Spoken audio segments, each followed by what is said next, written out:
Please be seated. The sitting is open.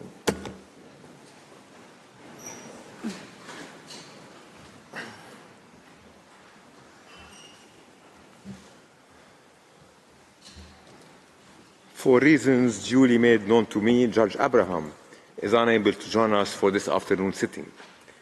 The court meets this afternoon to hear the United Kingdom, Slovenia, Sudan, Switzerland, Syrian Arab Republic, and Tunisia on the questions submitted to it by the United Nations General Assembly. I recall that each of the delegations has 30 minutes for its presentation. This afternoon, the court will observe a short break after the presentation of Sudan. I shall now give the floor to the representative of the United Kingdom, Ms. Sally Langrish. You have the floor, Madam.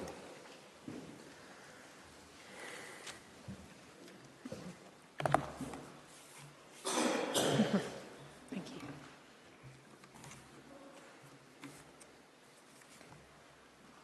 Mr. President, members of the court, it is an honour to appear before you on behalf of the United Kingdom. In participating in these proceedings, the United Kingdom underlines its respect and continued support for the court. Our position on the Israeli-Palestinian dispute is long established. We firmly believe that a negotiated two-state solution is the only way to end Israel's occupation, to deliver Palestinian self-determination, and to preserve Israel's identity and security. That belief is founded on the relevant Security Council resolutions and the parties' existing agreements. Recent events only reinforce the importance and urgency of implementing the existing framework. On the 7th of October, Israel suffered the worst terrorist attack in its history. Hamas's terrorist attacks and the ensuing conflict in Gaza have resulted in tragic and large-scale loss of life and injury to civilians. Palestinians now face a desperate humanitarian crisis in Gaza. The United Kingdom wants to see an immediate suspension of the fighting in Gaza and then progress towards a sustainable and permanent ceasefire. It is essential to ensure irreversible momentum towards a two-state solution, guaranteeing security, justice and peace for both Palestinians and Israelis. The United Kingdom has only addressed matters of propriety in its written statement rather than the merits of the request. It takes the same approach in these oral submissions. In doing so, the United Kingdom should not be taken to accept any factual allegation or legal proposition advanced by other participants. Over the course of this week, we have heard certain characterizations of Israel's actions which we don't accept. We have also heard characterizations of our own conduct and the motivation for it, which we emphatically reject. We are confident that the court will find analogies with unrelated cases to be entirely unhelpful. What matters is the case before it today. The United Kingdom confines its submissions to relevant matters of legal principle, firmly founded on the court's own jurisprudence. We submit that the terms of the request do not allow the court to give an opinion in a manner consistent with its judicial functions. The United Kingdom will focus today on 3 key points concerning propriety, which will be developed by Professor Saroushi. They are: first, the impact of the non-circumvention principle in this case. Second, the unsuitability of the fact-finding exercise that the court would have to conduct to answer the request as presently framed. Third, the effect of Security Council resolutions 242 and 338. Each of these points independently provides a cogent reason for declining to answer the request. The court will have observed that our third reason has occupied a particularly prominent place in the participants' oral submissions. Should the court be minded to issue an opinion, then the United Kingdom would respectfully urge it to reformulate the questions to concentrate on the Security Council framework.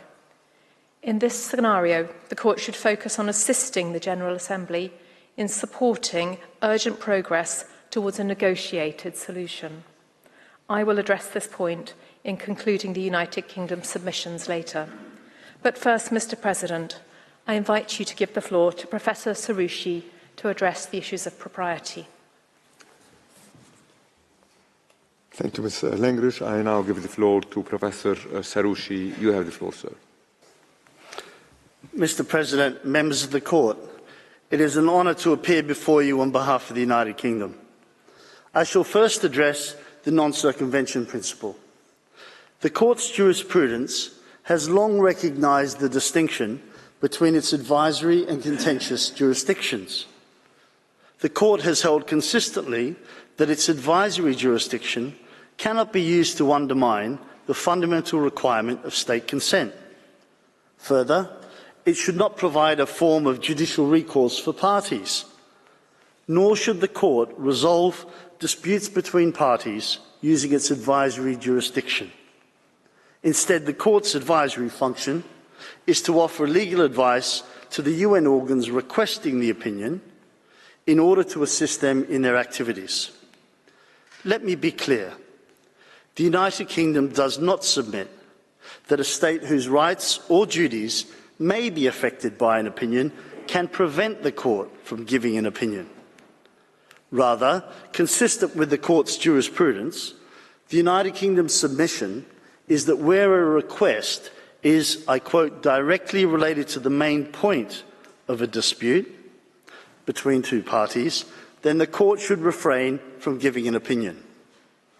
In the words of the Court in Western Sahara, to give an opinion in such a case, I quote, would have the effect of circumventing the principle that a court is not obliged to allow its disputes to be submitted to judicial settlement without its consent. Close quote. If the Court were to answer the request as currently formulated, it would entail a breach of the non-circumvention principle. The United Kingdom makes 4 points. The first relates to the nature and content of the bilateral dispute. It is more than a mere difference of views. It is a dispute of acute sensitivity. It is long-standing. It concerns the status of Israel's occupation, issues of security, and the conditions under which Israel can and should withdraw from the occupied Palestinian territories. Second, the request engages that core dispute. The General Assembly asks the Court to consider in express terms and rule on both the legal status of the occupied territories and the legal consequences of that status. The Court is also invited to make findings of Israeli responsibility in relation to its policies and practices. This engages key permanent status issues which are at the heart of the Israeli-Palestinian dispute, including on Jerusalem, on settlements, on security arrangements, and on borders. Indeed, a key participant has described the Assembly's request as taking the entire Palestine question to be looked at by the highest court in the globe. The third point concerns the relief requested. The Court is asked to determine that Israel's occupation is unlawful and to order that Israel should withdraw immediately from the occupied territories as a result.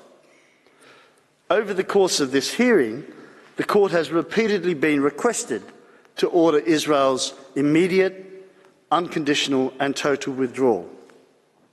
This repeated insistence further demonstrates that the Court is being asked to decide the main point of the dispute, which several states recognise. Finally, Israel has not consented to the main points of the dispute being resolved by this Court. To the contrary, it has asked the Court to refuse to respond to the request. Given the content of the request as currently formulated, there is thus no basis on which the Court should answer it. Participants have identified two main counter-arguments as to why the Court should proceed to answer the request. First, They say the court can determine key issues relating to the parties' bilateral dispute because it is of broader concern to the UN. Their argument relies on the court's recognition in the Wall opinion that the General Assembly has a permanent responsibility towards the question of Palestine. The result, they say, is that the request arises, quote, in a much broader frame of reference than a bilateral dispute. With respect, the United Kingdom disagrees. The General Assembly's consideration of a bilateral dispute does not mean that the non-circumvention principle is inapplicable. If it did, the principle would never apply in any advisory proceedings, since any bilateral dispute on which the Assembly made a request would always fall within the so-called broader frame of reference. Such an approach would deprive the non-circumvention principle of all practical application. This approach of the United Kingdom is consistent with the Wall opinion. That opinion did not concern the core aspects of the Israeli-Palestinian dispute. The court itself accepted that it could not properly address what it referred to as the greater whole of the dispute. Judge Higgins characterised that approach as wise and correct. Judge Karoma was careful to distinguish the request in the Wall case from any such broader request that concerned the Israeli-Palestinian conflict as such or its resolution. And Judge Awada accepted that the court's answer should not, quote, be tantamount to adjudicating on the very subject matter of the underlying concrete bilateral dispute that currently undoubtedly exists between Israel and Palestine. A related point that several participants have advanced is that the Israeli-Palestinian dispute is multilateral in character because it concerns erga omnes obligations. The fact that a bilateral dispute may involve obligations in which states have a collective interest does not obviate the need for consent for that dispute to be resolved before the court. Nor does it change the fact that there are two participants involved in that bilateral dispute. The second counter-argument on non-circumvention is that the non-binding nature of advisory opinions means that a court can opine on a bilateral dispute. Like the first argument, this would deprive the non-circumvention principle of all practical application. By definition, Mr. President, all advisory opinions are non-binding, and so the principle would never apply in any advisory proceedings. This ignores that the court is being asked to make findings about Israel's liability and responsibility for various alleged breaches of international law that are central to the bilateral dispute. The court would in substance be deciding on the main points of the dispute if it were to answer the request as formulated. And that is precisely the problem that the non-circumvention principle is intended to avoid. This submission also ignores that serious legal consequences may result from the court's findings. This risk is even more pronounced since several participants asked the court to make legal determinations for the express purpose of clarifying the law relevant to the parties' negotiations. In sum, the principle of non-circumvention is engaged in this case. Mr. President, members of the court, if this fundamental legal principle is ever to have any real meaning or application, the court must decline to answer the request as currently formulated. I now turn to the United Kingdom's argument concerning the court's factual inquiry. Let me be clear. The United Kingdom is not questioning the court's competence to make factual findings. The court can, of course, do so, and the United Kingdom does not suggest otherwise. Nor is there any doubt that the information and evidence available to the court is voluminous. Rather, it is the sheer scale and complexity of the factual determinations that would need to be made by the court in these advisory proceedings which is the problem. The United Kingdom is not the only participant to raise this issue. Allow me to highlight a few features of the factual determination process in this case. The request in the present case makes no attempt to set out its factual basis. This stands in stark contrast to the Wall opinion. In that case, the request by the General Assembly was based on assumed facts described in a single report by the UN Secretary-General. As one key participant accepts, and as the Court's jurisprudence reflects, this means that it is for the Court, in exercising its judicial function, to independently evaluate the factual materials that have been submitted to it. In this case, the request asks the Court to determine a long list of legal issues and make the necessary factual findings to support them. This is by reference to the entire factual record stretching back some 57 years and a UN dossier spanning nearly 30,000 pages. As a matter of practicality, it is unclear how the Court can properly make the broad range of findings required to answer the request and consider such a volume of material, especially when exercising its advisory jurisdiction, where the Court cannot fall back upon considerations of burden of proof. It is no answer to assume that the Court can defer to the reports of UN bodies. The Court must reach its own independent findings of fact.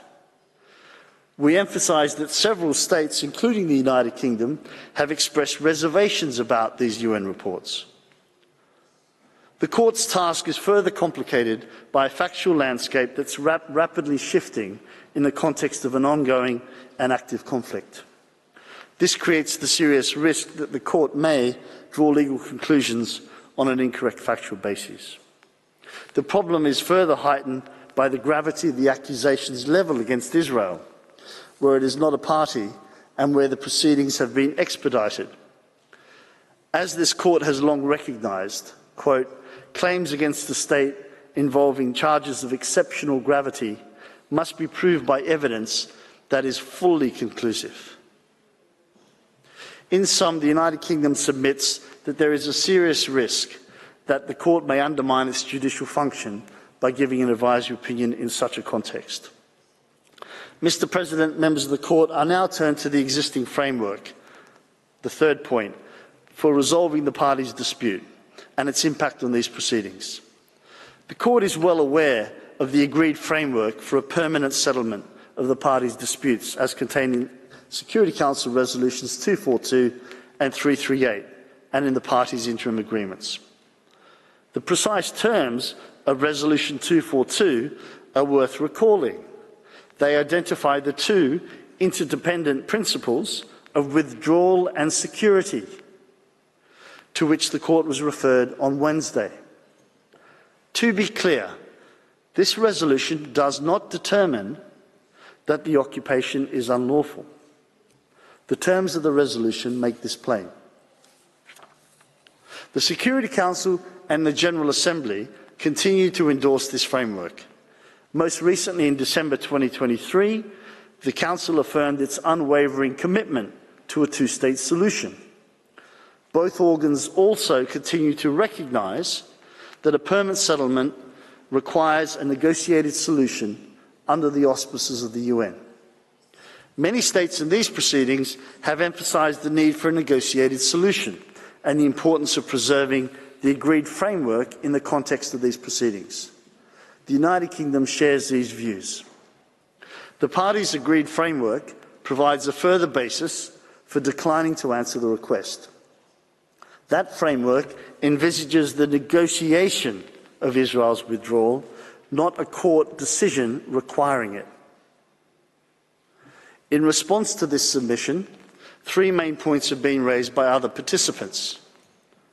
First, it is said the negotiation process has been stalled for some time. This does not negate the validity of the Security Council framework, nor does it change the reality that a negotiated solution under the UN's auspices is the only possible way in which the conflict will be resolved. It underscores the need to strengthen that process rather than undermine it. Second, some participants have referred to the Court's jurisprudence on whether it should take account of adverse political consequences when considering propriety. The Court's jurisprudence requires there to be an objective basis to assess the relevance of such consequences. In this case, there is an objective basis. It is the established Security Council framework. The General Assembly's general mandate in respect of the Palestinian question cannot override the Security Council framework. Third, it is argued that an opinion will not interfere with the Security Council framework or with negotiations conducted under its auspices. Instead, it is claimed an opinion will assist that process.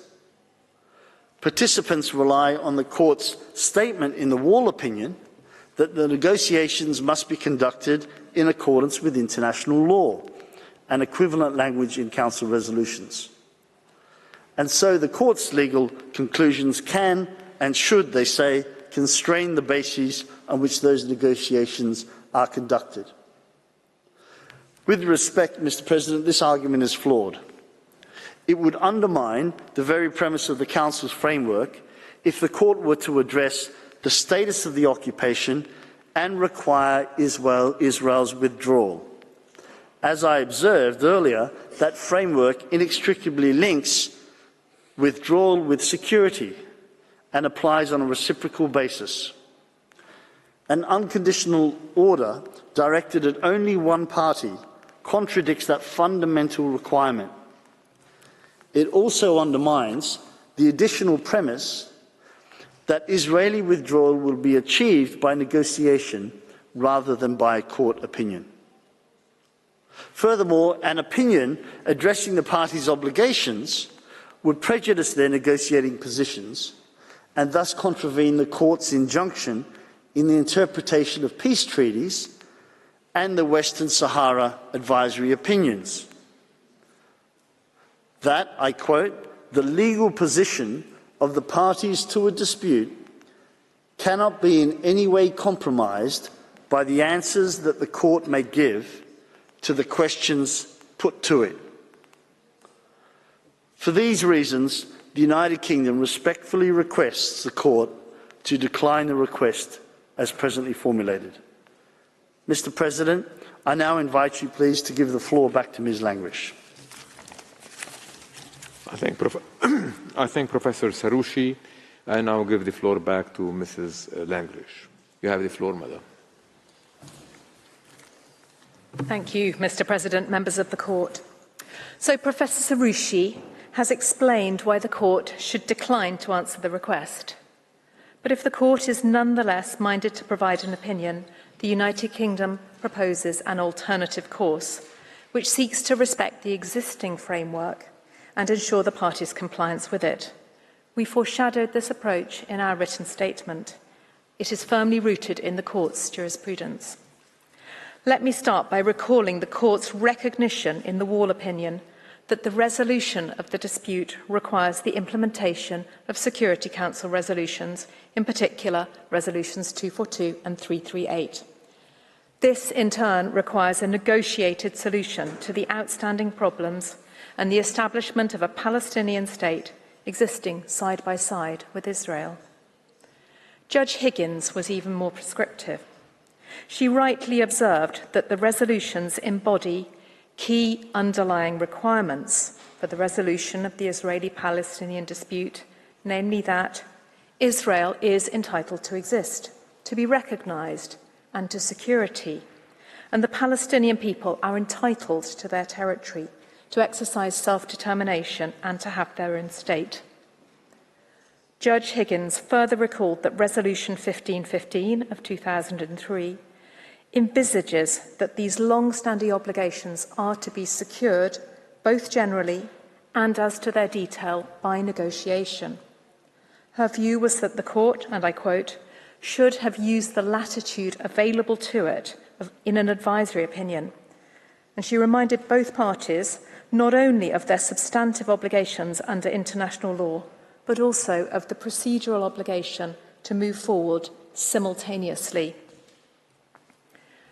The United Kingdom's position on the principles for the implementation of Resolutions 242 and 338 has long been clear.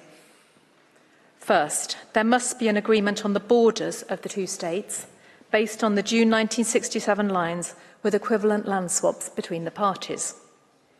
Second, security arrangements for the Palestinians must respect their sovereignty, and for Israel, they must protect its security. Third, a just, fair, agreed and realistic solution to the refugee question must be put in place. And fourth, the aspirations of both parties for Jerusalem must be fulfilled through negotiations on the status of Jerusalem as the future capital of both states. The United Kingdom agrees with those states that urge the Court not to cause prejudice to the existing Security Council framework or to decide any aspect of the parties' bilateral dispute. Like other participants, the United Kingdom recognises that an alternative route to respect propriety is to reinterpret the request or reformulate its terms.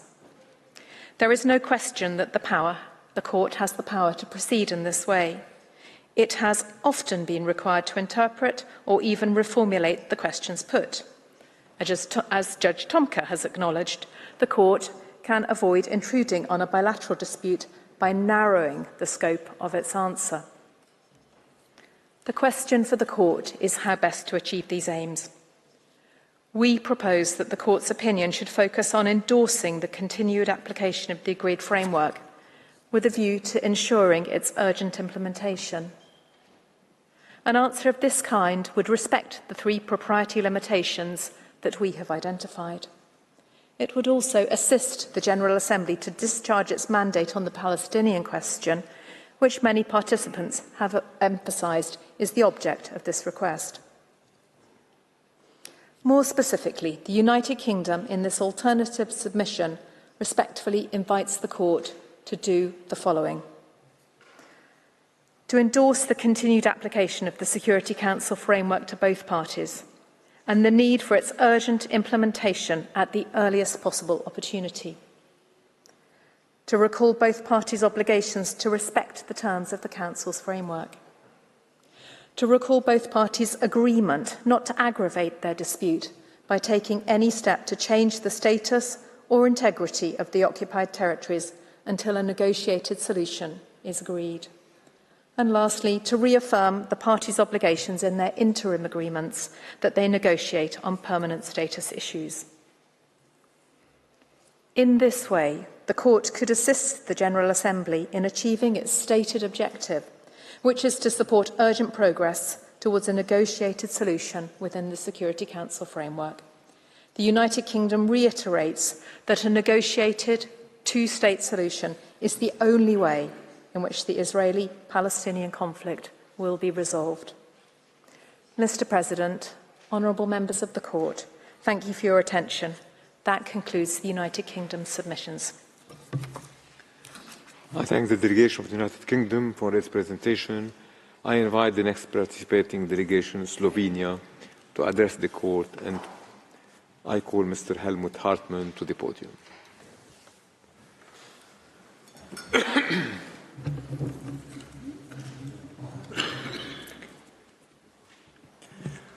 Mr. President, members of the Court, it is an honor to appear before you and to do so as a co-agent of the Republic of Slovenia. In the name of the Republic, I wish to extend our congratulations to new members of the Court and to you, Mr. President and Madam Vice President, for your elections. Slovenia has the highest respect for this Court and its important mission to ensure respect for international law on which it is the organ. By its Resolution 77-247 of 30 December 2022, the General Assembly has submitted to the scrutiny of the Court legal questions of fundamental importance for the United Nations and for the international community as a whole. The Republic of Slovenia supported the resolution and the request for an advisory opinion. We are convinced that the advisory opinion of the principal judicial organ will assist the General Assembly and all organs of the United Nations in their efforts and activities concerning the situation in Palestine. As it has been reiterated repeatedly, the United Nations has a permanent responsibility towards the question of Palestine until the question is resolved in all its aspects in a satisfactory manner in accordance with international legitimacy.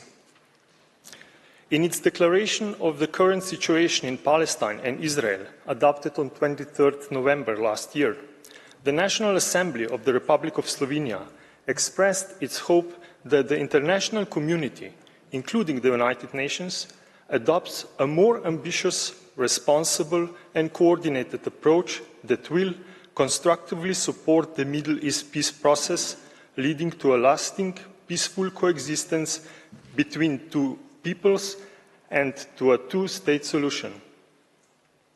Mr. President, it's hardly need to recall in this great hall of justice that one of the purposes of the United Nations is to bring about by peaceful means and in conformity with the principles of justice and international law, adjustment or settlements of international disputes or situations which might lead to a breach of the peace. International law and its respect constitute the cornerstone of the activities of the organization and of the relations between its member states. As the principal judicial organ of the United Nations, this court's role is to identify existing principles and rules, interpret them and apply them, those offering a reply to the question arising by the organs of the organization based on law. The questions submitted to your scrutiny concerning the legal consequences arising from policies and practices of Israel are scarcely susceptible of a reply otherwise than on the basis of law. The legal principles and rules upon which the court is asked to provide an advisory opinion constitute some of the most basic foundations for a peaceful, just, lasting and comprehensive solution to the question of Palestine. The Republic of Slovenia is fully committed to these fundamental principles, ensuring a consolidated multilateral system based on an effective United Nations organization, the sovereign equality of states, collective security, the peaceful settlement of disputes, the self-determination of peoples, high human rights standards, and a powerful rule of international law. We are mindful that a comprehensive solution needs to be achieved through meaningful negotiations aimed at the complete end of the occupation of the Palestinian territory and a resolution of all status issues. It is deeply concerning that despite efforts of the United Nations and the numerous resolutions of the General Assembly and the Security Council, negotiations have been stalled. As we speak, the prospect of the mutual agreed solution seems to be more and more uncertain. The situation in the region is alarming. Therefore, more than ever, it is indispensable for the organization and for the international community to take and to encourage all efforts that, with a view to achieving as soon as possible, on the basis of international law, a negotiated solution to the outstanding problems and the establishment of the Palestinian state existing side by side with Israel and its other neighbors, with peace and security for all in the region, as the court emphasized in its 2004 advisory opinion. The Republic of Slovenia, through the voice of its National Assembly, reaffirmed its unwavering support for a negotiated two-state solution on the basis of the 1967 borders, resulting in two sovereign democratic states living together in peace and security in full respect of international law. However, Mr. President, The need for negotiations aimed at the mutual agreeable solution or the existence of the framework for such negotiations are not compelling reasons that should lead the Court to decline the request for an advisory opinion. On the contrary, further clarifications in respect of relevant legal principles, rules and responsibilities can only contribute to a solution on the basis of meaningful negotiations, international law and the rule of law. The Court recalled in 1996 and 2004 that it is, and I quote, aware that no matter what might be its conclusion in any opinion it might give, they would have relevance for the continuing debate on the matter in the General Assembly and would present an additional element in the negotiations on the matter. End of quotation. In this regard, the questions asked by the General Assembly are relevant and have a practical effect guiding the United Nations, its member states, and those most directly involved in respect of the legal implications that need to be taken into account for achieving a lasting, comprehensive and just solution through peaceful means, and particularly through negotiations, is plenty part of the Court's judicial function. As a court of law, as a world court, you are entitled to pronounce on legal questions that will and must drive, frame and facilitate further actions and negotiations aimed at a full and complete settlement of the questions of Palestine. Mr. President, the Republic of Slovenia considers that nothing prevents the Court to address the request of the General Assembly in law and in fact. As I have already recalled, the questions are legal ones. The Court is asked to opine upon the legal consequences arising from policies and practices of Israel. It is thus for the Court to assess whether these policies and practices are in breach of rules and principles of international law, and on this basis clarify the legal consequences of these violations. Moreover, the record before the Court and the information publicly available contains sufficient information and evidence enabling the Court of properly assessing the questions of fact that are relevant and necessary for answering the legal questions before it. Mr. President, members of the Court, I thank you for your attention. Mr. President, may I kindly ask to give the floor to Dr. Daniel, who will continue the presentation of the Republic of Slovenia. I thank Mr. Hartmann. So I now invite Dr. Daniel Müller to the podium. You have the floor, sir. Yes, thanks very much. Mr. President, distinguished members of the Court, it's a great privilege for me to appear before you and to do so to assist the Republic of Slovenia. Given the time at my disposal, it's scarcely conceivable to respond to all the aspects of the two questions addressed by the General Assembly in its Resolution 77247, so I'm going to stick to 2 points. First, the relevant rules and principles of international law to respond to the questions posed, and inter alia those relating to the right of the Palestinian people to self-determination. Then, secondly, I'll look at the legal consequences arising from the violations of these rules and principles of international law, inter alia for Israel, but perhaps all for all the other states and for the United Nations. I'll do with these 2 points seriatim. Mr. President, the right of the Palestinian people of self-determination, specifically mentioned in the first question posed by the General Assembly, is not open to dispute. Your court has already underscored in your advisory opinion of 2004 that the existence of a Palestinian people is no longer an issue, and that among the legitimate rights of the Palestinian people is that of self-determination. A people's right to self-determination is not just some random right, Indeed, as of 1945, the importance of this right has justified its inclusion in the Charter among the objectives of the organisation and side by side with the principle of the equal rights of peoples.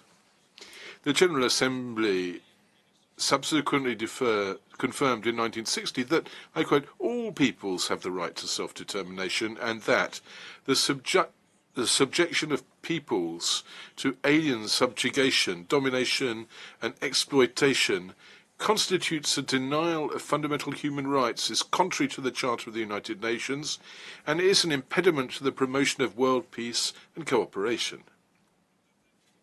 The two covenants that Israel signed as of 1966 and to which it's a party since 1992 also reaffirm that all peoples have the right of self-determination and thus may freely determine their political status and freely pursue their economic, social and cultural development. So the right of peoples, of all peoples, to self-determination is not only one of the essential principles of contemporary international law, it is also a fundamental human right having a broad scope of application. Your court has recognised that the obligations arising from this essential right are erga omnes obligations. Now, as the co-agent has recalled, the Republic of Slovenia is particularly committed to this right. The people of Slovenia were able to exercise it in circumstances which the court will know well, in order to freely establish its own sovereign and independent state.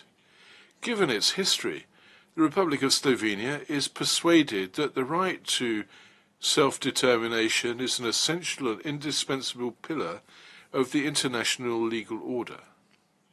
More recently, Slovenia has supported the incorporation by the International Law Commission of a non-exhaustive list of peremptory norms in its draft conclusions of 2022. And this list includes, as you well know, the right to self-determination. Now, to this day, the Palestinian people has been unable to fully exercise its inalienable right to self-determination. Indeed, Israel, the occupying power for many decades, is actively preventing the full realization of the Palestinians' right to self-determination in compliance with the guarantees and principles of international law. The occupation of Palestinian territory, its colonization and its fragmentation constitute not only a flagrant violation of the prohibition of the acquisition of territory by force, but also is a considerable impediment to the realization of a free and independent Palestinian state. The court recalled quite rightly that the peoples of non-self-governing territories are entitled to exercise their right to self-determination in relation to their territory as a whole, the integrity of which must be respected by the administering power.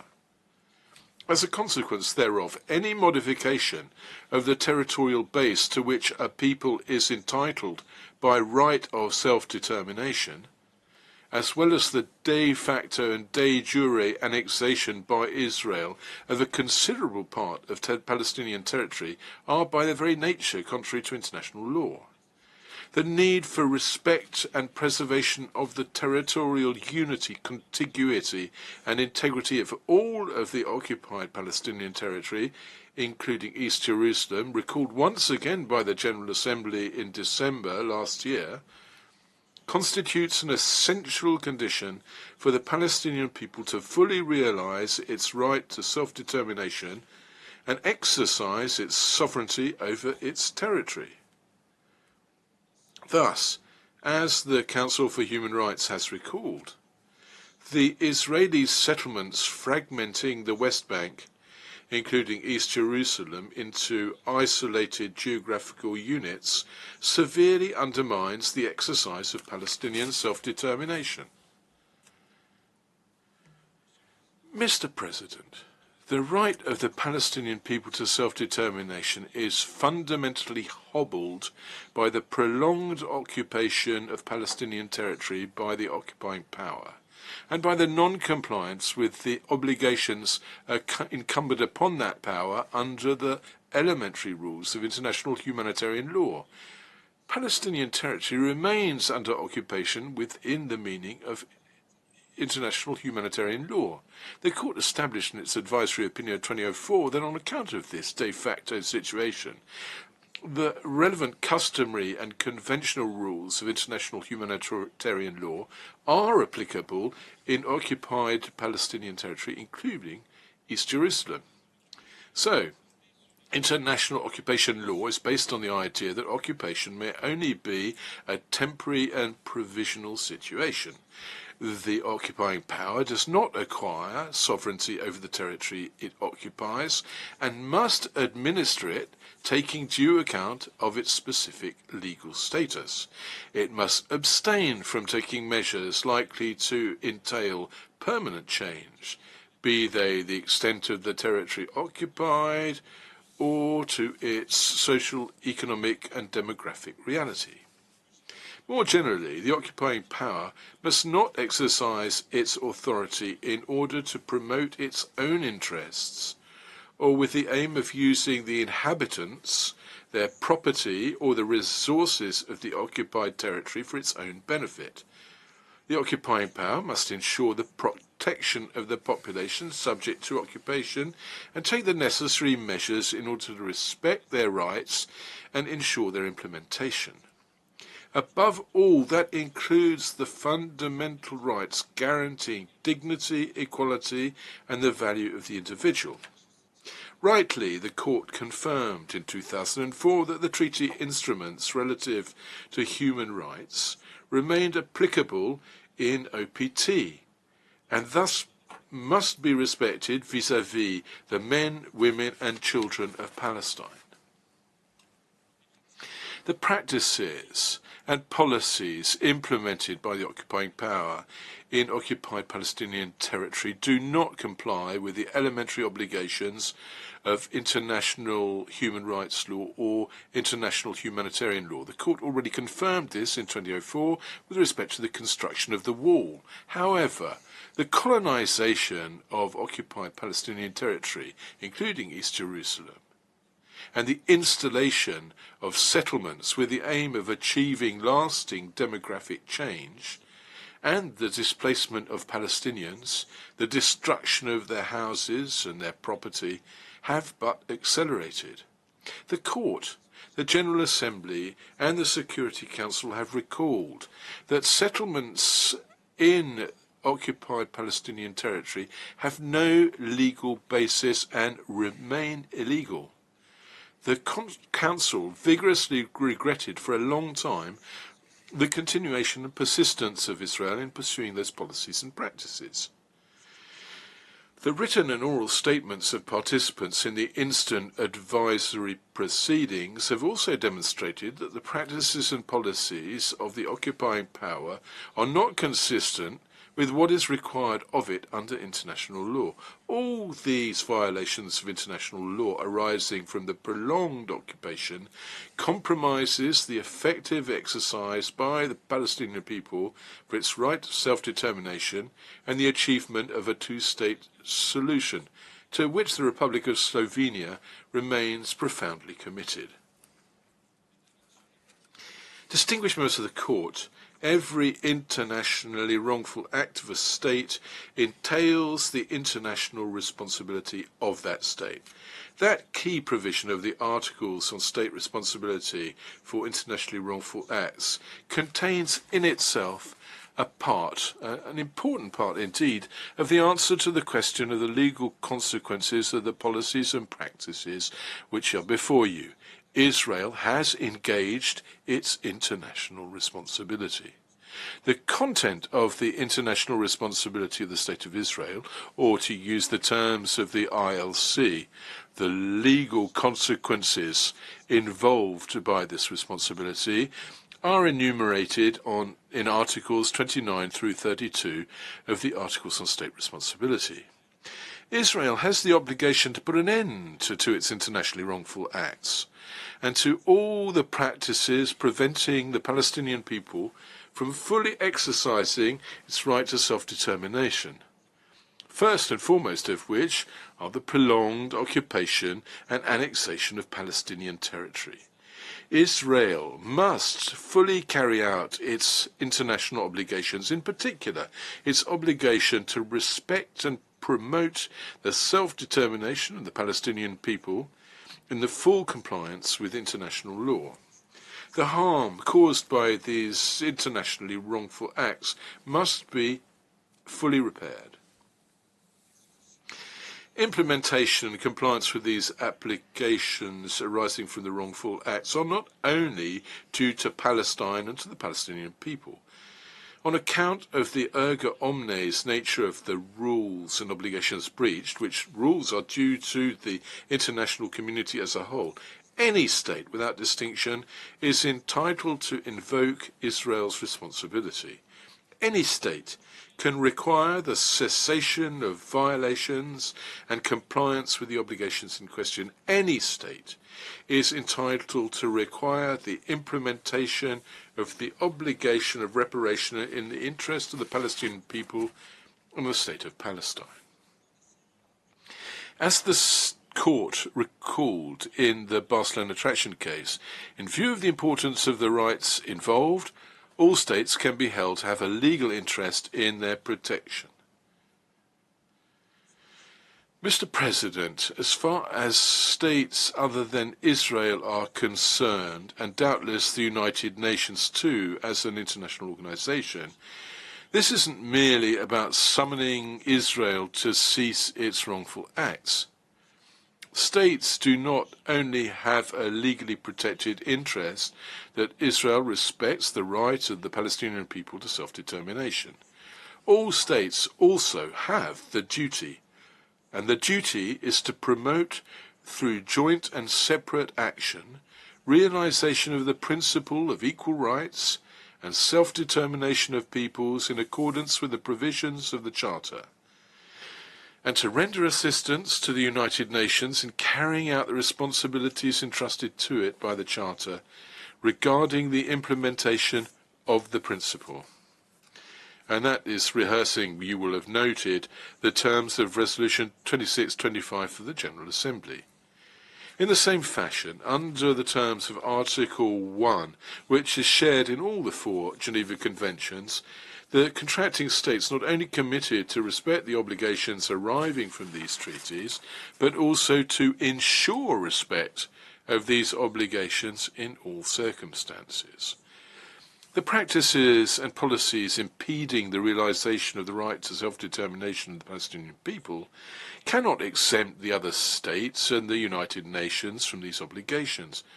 On the contrary, in the presence of the illegality of these practices and policies noted time and again by the principal organs of the United Nations, including your court, we must be able to count on the members of the United Nations to draw all attendant consequences and to implement the obligations falling to them pursuant to the Charter and international law. So that would imply for all states and for the United Nations to take the necessary measures to put an end to the tragic and above all illegal situation facing the Palestinian people, and which has faced them over decades. The General Assembly has recalled time and again and has urged all states and the specialized agencies and organizations of the UN system to continue to support and assist the Palestinian people in the early realization of their right to self-determination, independence and freedom.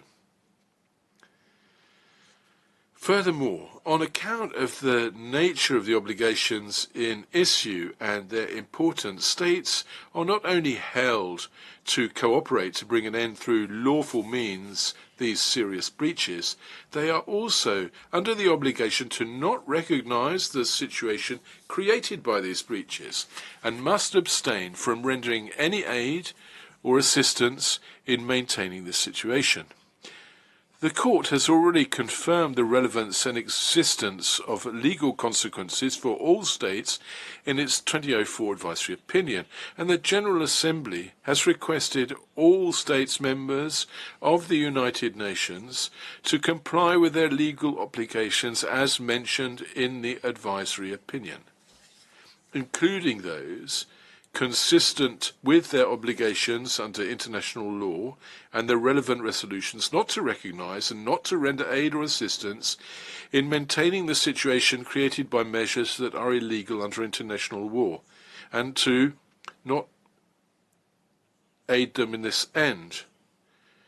In order to comply with these obligations, all states must inter alia distinguish in their relevant dealings between the territory of the State of Israel and the territories occupied since 1967. As the Security Council recalled in its Resolution 2334 of 2016, referring all the while to your advisory opinion.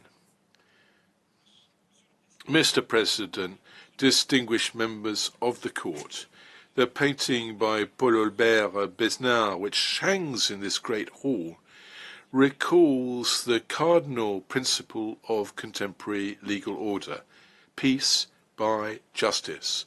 The Republic of Slovenia is firmly convinced that the scrupulous respect of international law, where the court is the principal judicial organ, can put an end to the unbearable and unacceptable situation in the region and work for a just and lasting peace in which every state in the area can live in security. Mr. President, these words close the oral presentation of the Republic of Slovenia, and on behalf of our delegation, I would like to thank you for your kind attention. I thank the delegation of Slovenia for its presentation. I invite the next participating delegation, Sudan, to make its oral statement before the court and call upon Mr. Marwan Khair to take the floor.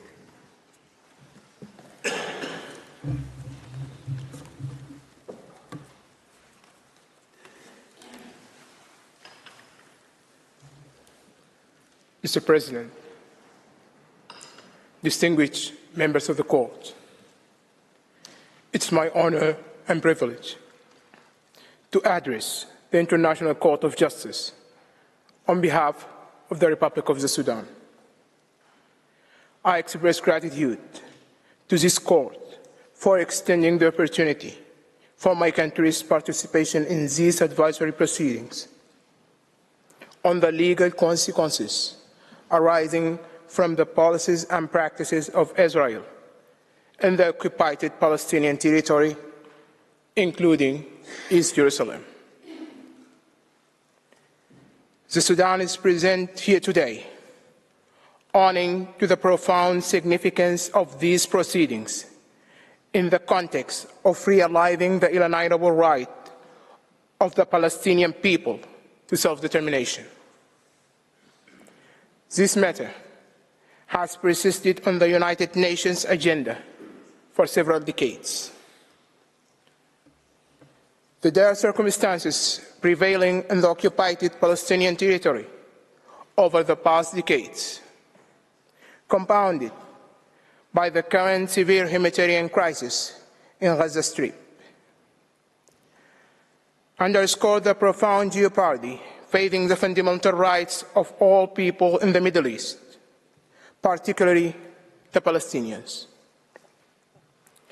Therefore, these oral proceedings assume critical importance in persuading the Court to exercise its jurisdiction and accept this request for an advisory opinion.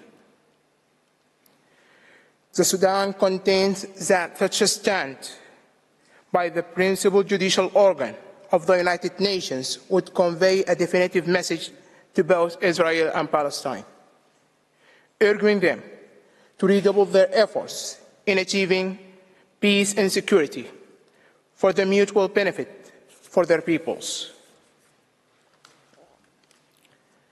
Moreover, the Sudan maintained the perspective that,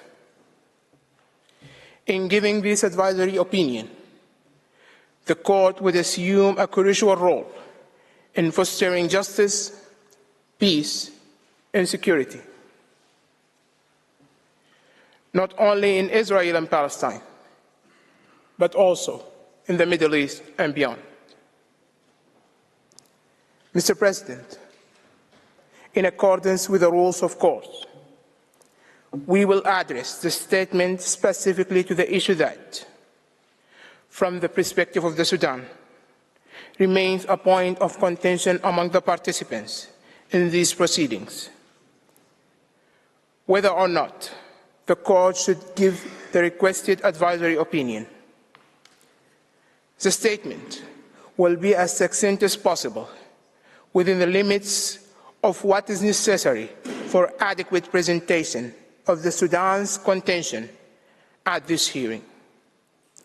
Mr. President, I respectfully invite you to give the floor to Professor Raimondo, who will proceed with the delivery of this oral statement. Thank you, Mr. President. Thank you, members of the court. I thank Mr. Khair. I now give the floor to Mr. Fabian Raimondo. You have the It is my privilege and pleasure to stand before the International Court of Justice today to address the issues of jurisdiction and admissibility of this request for an advisory opinion. The articulation of objections to the admissibility of a request for an advisory opinion from the General Assembly is not an uncommon occurrence in proceedings before this court.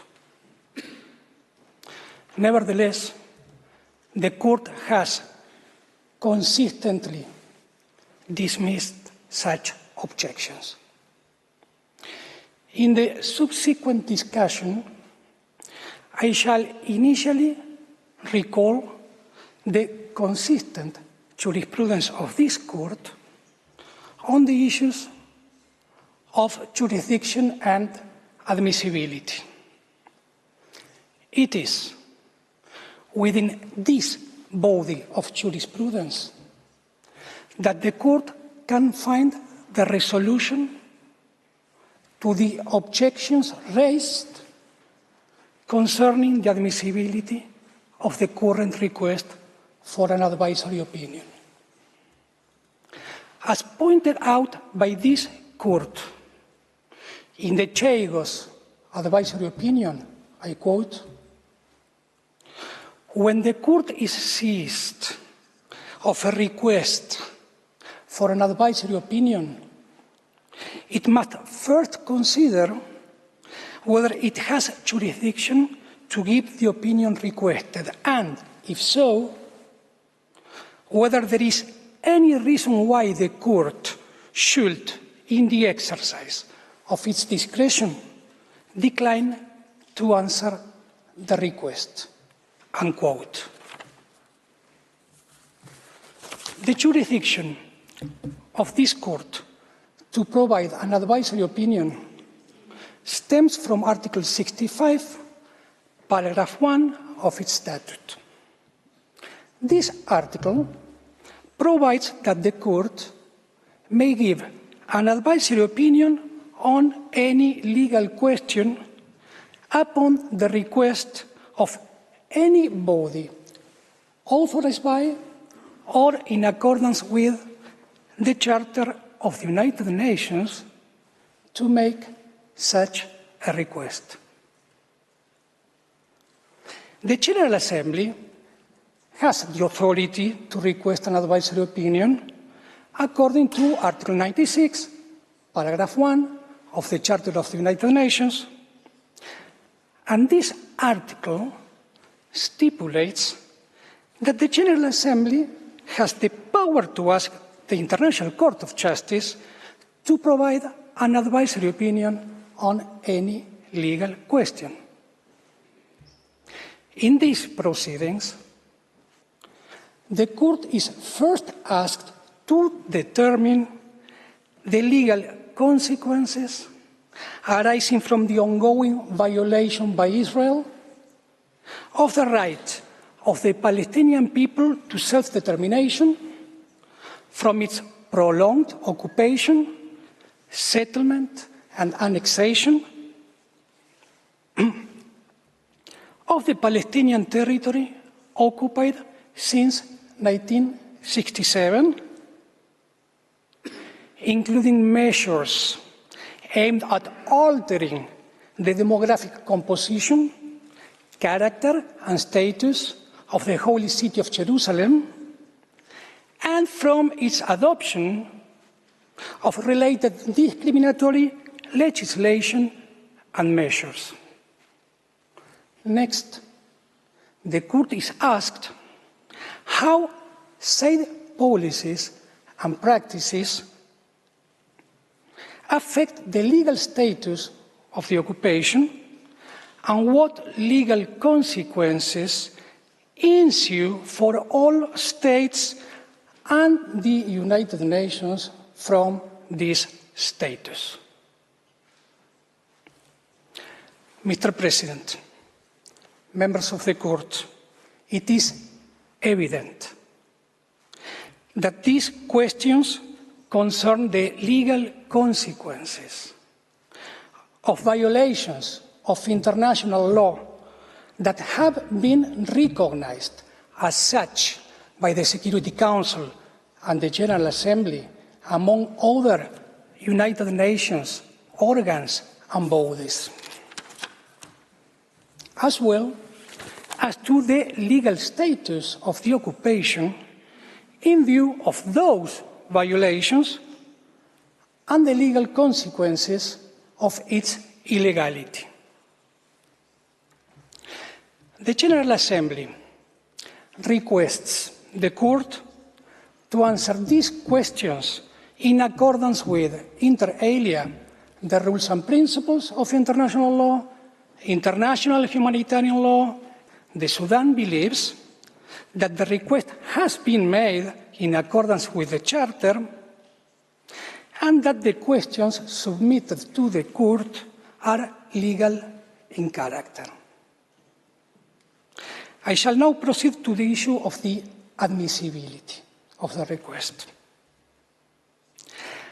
As recalled by the Court in the Chagos advisory opinion, I quote, "The fact that the Court has jurisdiction does not mean, however, that it is obliged to exercise it," unquote.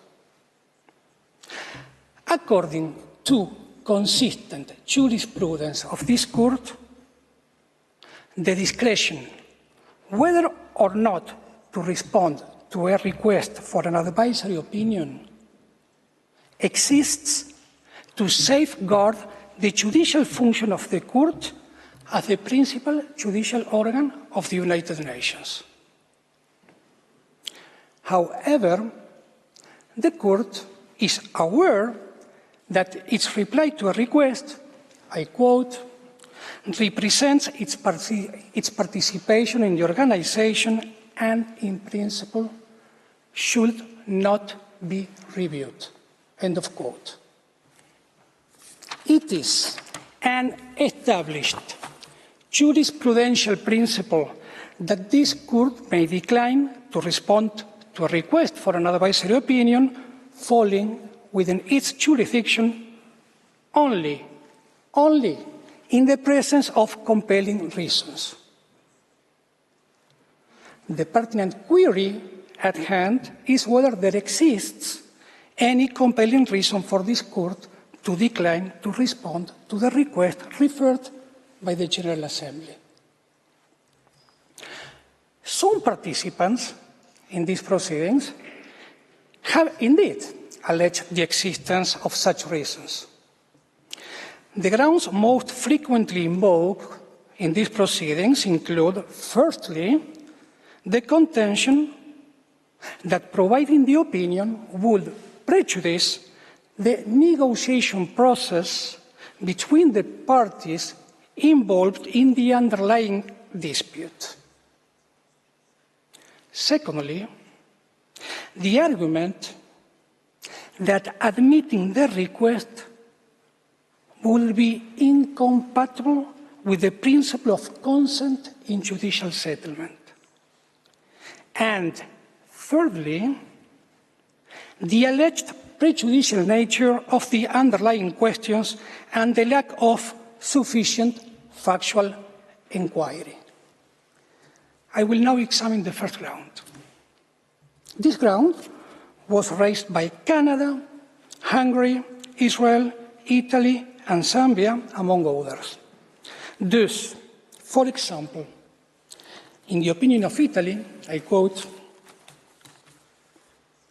"An advisory opinion by the court might reduce the flexibility of the parties in dealing with present circumstances and long-term prospects, and therefore would not contribute to move the process closer to a mutually agreed solution."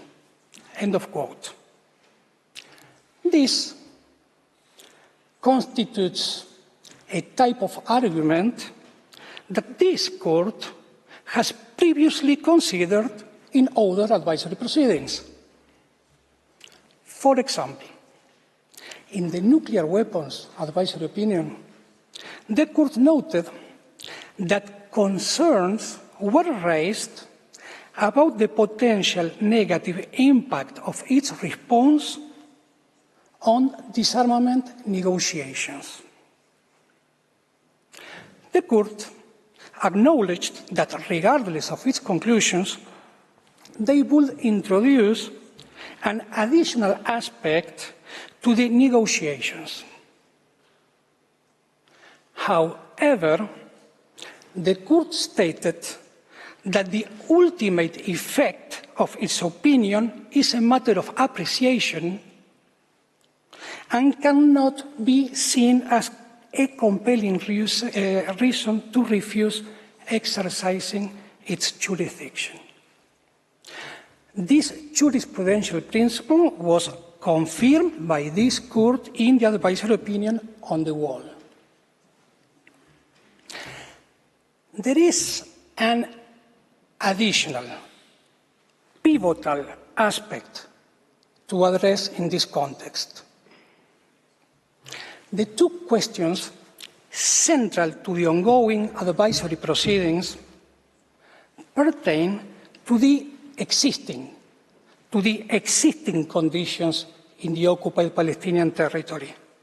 The court is not tasked with determining the content of a final settlement or the precise boundaries of the Palestinian state. Essentially, the request seeks the court to provide an authoritative legal opinion on the current legal ramifications of the practices and policies of Israel referred to in the request.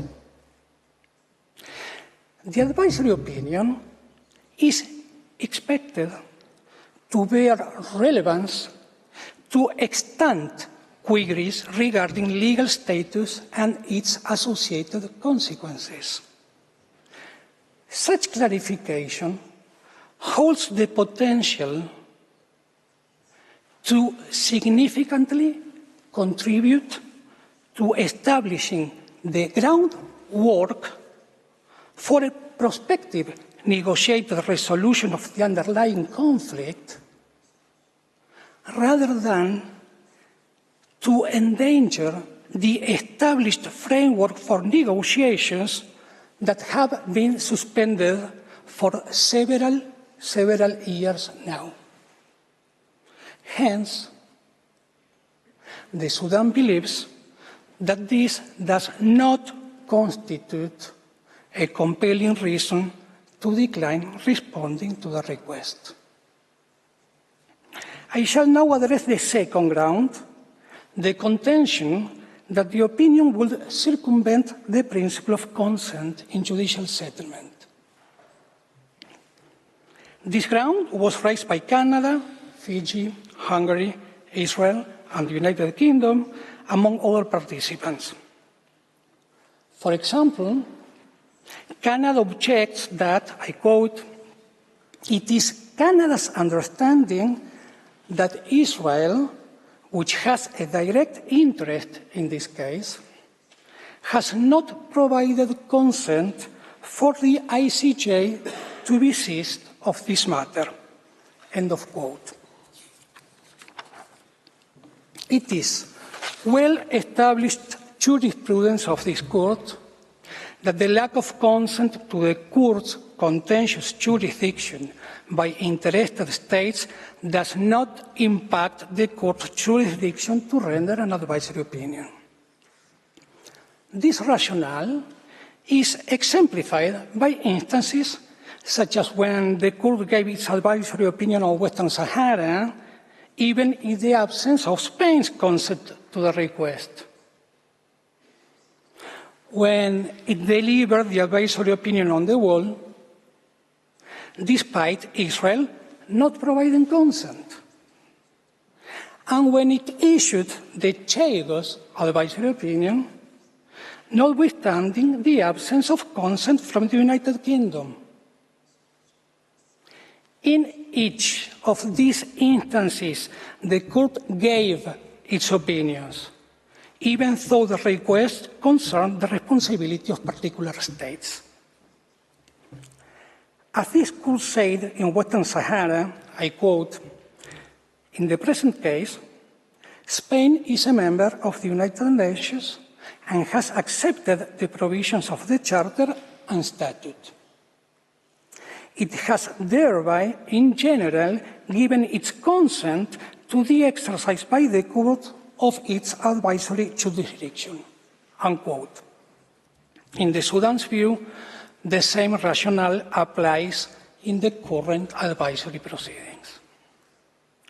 The General Assembly has consistently played a crucial role in matters concerning Palestine, as evident from the documentation presented in the Secretary General's dossier before this court. The Palestinian people are yet to realize their right to self-determination, a fact that no state can plausibly contest. Therefore, the Sudan believes that the objection to the General Assembly's exercise of its competence in the realm of self-determination and its consideration of the situation in Palestine is unpersuasive. I shall now address the final ground, the allegedly prejudicial nature of the questions posed by the General Assembly and the lack of appropriate factual inquiry. This ground was raised by Israel in the following terms, I quote, "The tendentious questions placed before the court not only distort the factual reality, they fundamentally misrepresent the legal reality as well." End of quote. In the same vein, another participant in the proceedings, the United Kingdom, posits that the request is inadmissible on the ground that, I quote, "the court cannot be confident that it will have a complete or accurate evidential picture before it." End of quote. Further, in this regard, the United Kingdom contends that, I quote again, "insofar as Israel does not participate in the advisory proceedings by furnishing evidence relevant to the request, the court will lack material explaining the Israeli side of the picture." End of quote. Nevertheless, it is imperative to recall that in the overwhelming majority, if not all, of the opinions rendered by this court, reliance on public information derived, for instance, from United Nations organs or specialized agencies has been a standard practice. In part 2 of the dossier of materials, before this court, there are many reports of competent United Nations bodies, such as the Special Rapporteur on the Situation of Human Rights in the OPT, the High Commissioner for Human Rights, and several human rights treaty bodies. Hence, in the Sudan's view, all these reports provide the court with sufficient information on the facts before it to give the requested opinion. Mr. President, members of the court, I express my gratitude for your attentive consideration, and I respectfully invite you to request Mr. Heir to deliver the concluding remarks of the oral statement on behalf of the Sudan. I thank Mr. Raimondo. I now give the floor back to Mr. Khair. You have the floor, sir.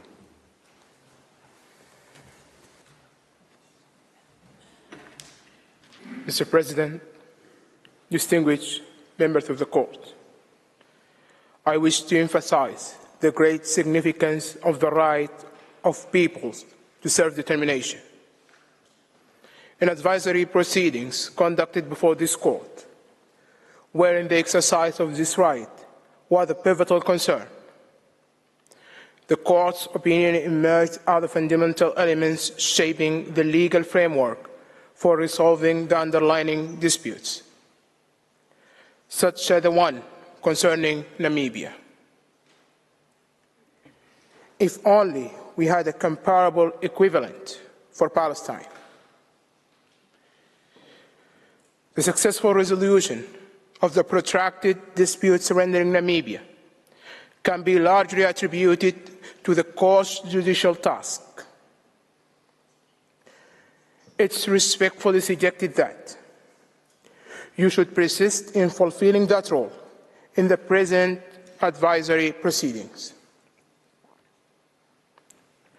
In the light of the foregoing,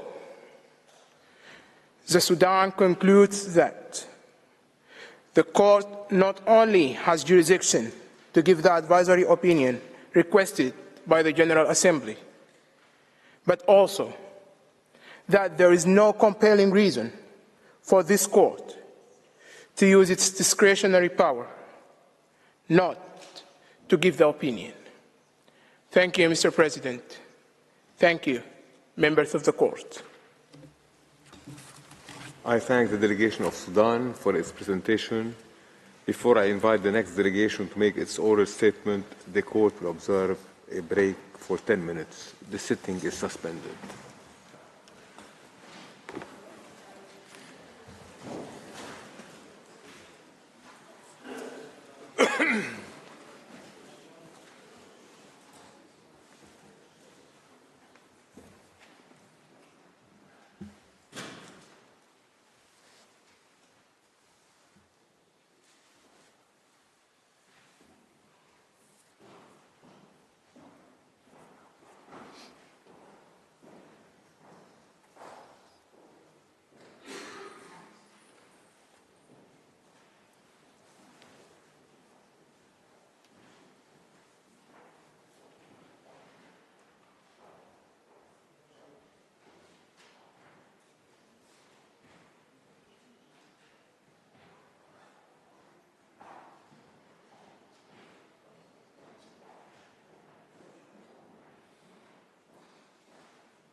Please be seated. The sitting is open.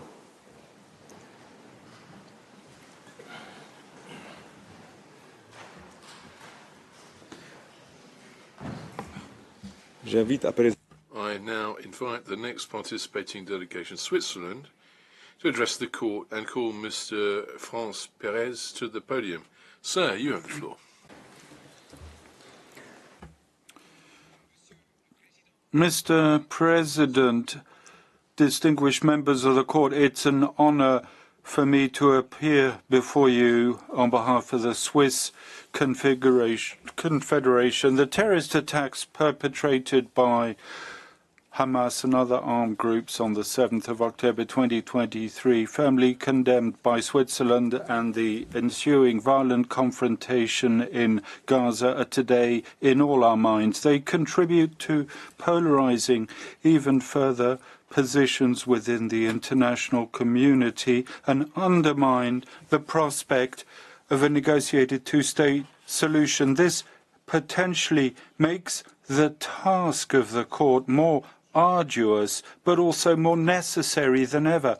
Our presentation will not concentrate on the terrible events of 7th of October and the situation that flows from it, but on the legal questions as posed to the court on 30th December 2022, which relate to the status of prolonged occupation. Israel has legitimate security concerns, but also the obligation to comply with international law. Similarly, the Palestinian people has the right to self-determination with the aim of living in peace, and Palestine has the obligation to respect international law, and fair and lasting solution can only be achieved on the basis of the rules of international law. A good understanding of the content of the obligations under international law is therefore a precondition for negotiating a solution that reflects the legitimate interests of both parties. Thus, it's therefore essential to better understand the legal questions relating to measures taken within the framework of the prolonged occupation of Palestinian territory. The opportunity for the court to provide an impartial response based on international law to the questions posed by the General Assembly and thereby provide a basis for a negotiated solution therefore remains essential. My oral presentation will focus on the specific issues linked to the prolonged occupation under the angle of international humanitarian law and human rights law. Moreover, I'll refer to our written submission of 17 July 2023 and to the developments contained therein. The law of the occupier and the legality of occupation are two distinct questions. The law of occupation applies independently of the question of the legality of occupation. Occupation is a situation that is governed by international humanitarian and human rights law, whereas the legality of it is governed by the UN Charter. The potentially illegal character of an occupation must not call into question the fundamental separation between jus ad bellum and jus in bello.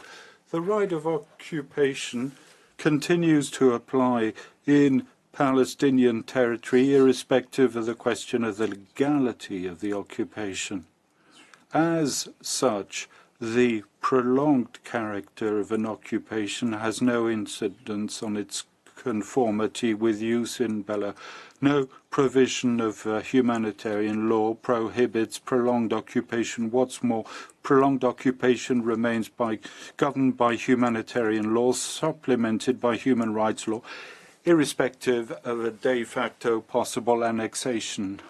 Nevertheless, occupation is understood as a temporary situation. Occupation that is prolonged may lead to a tension between, on the one hand, the obligation for the occupier to maintain the status quo ante, on the other hand, to ensure the well-being of the occupied population. It is this tension and its legal consequences that I'd like to deepen within the framework of this oral submission. To do this, I'll begin by generally addressing the prolonged occupation and the challenges it poses from the standpoint of humanitarian and human rights law. Next, I'll analyze three concrete areas illustrating this tension: the need to interpret and apply contemporary international law in an evolving and systemic manner to ensure protection and well-being of the population.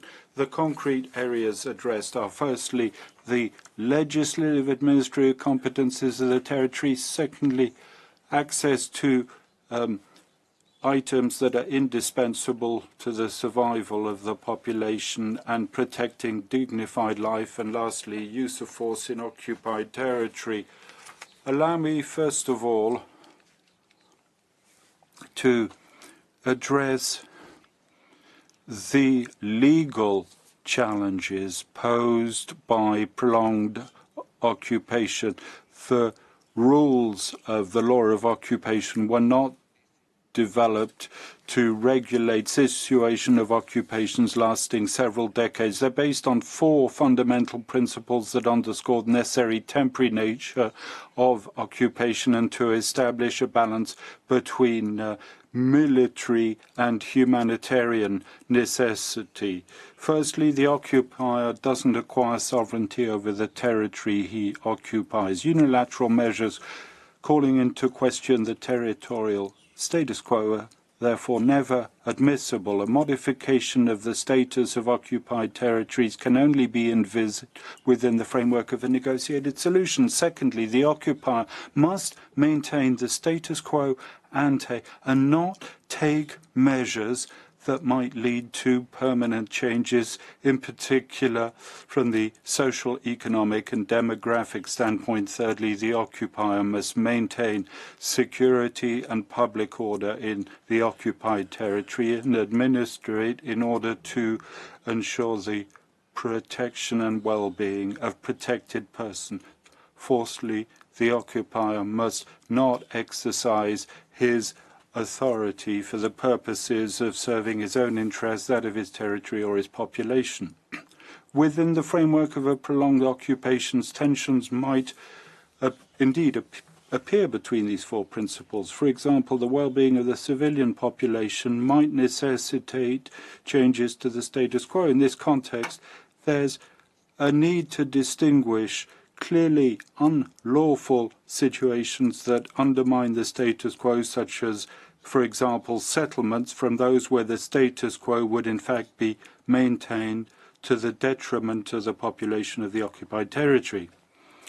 In this case of a prolonged occupation, it is vital that the maintenance of the status quo should not be understood as a freeze on the situation, but as signifying that the populations of occupied territories must continue to be able to live a normal as life as possible in dignity. Occupied territories must not remain frozen in time, but be able to move with their time.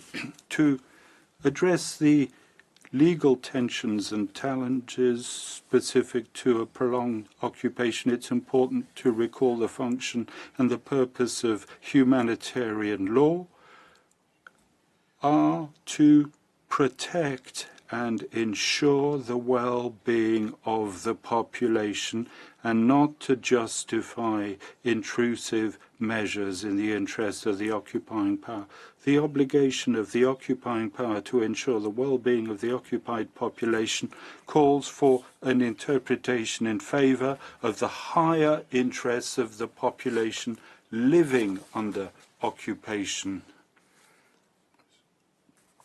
In order to resolve the tension between the aforementioned principles and better determine the legality of measures taken by the occupier during a prolonged occupation, I suggest three criteria derived from a combined interpretation of humanitarian and human rights law. Firstly, the adoption of specific measures going a priori against the obligation of maintaining the status quo to serve the interests of the occupier is not admissible except for overriding security reasons, and as long as the well-being of the population is not affected in a disproportionate manner over the long term included. Secondly, specific measures running counter to the obligation to maintain the status quo can be adopted if they benefit the population of the occupied territory,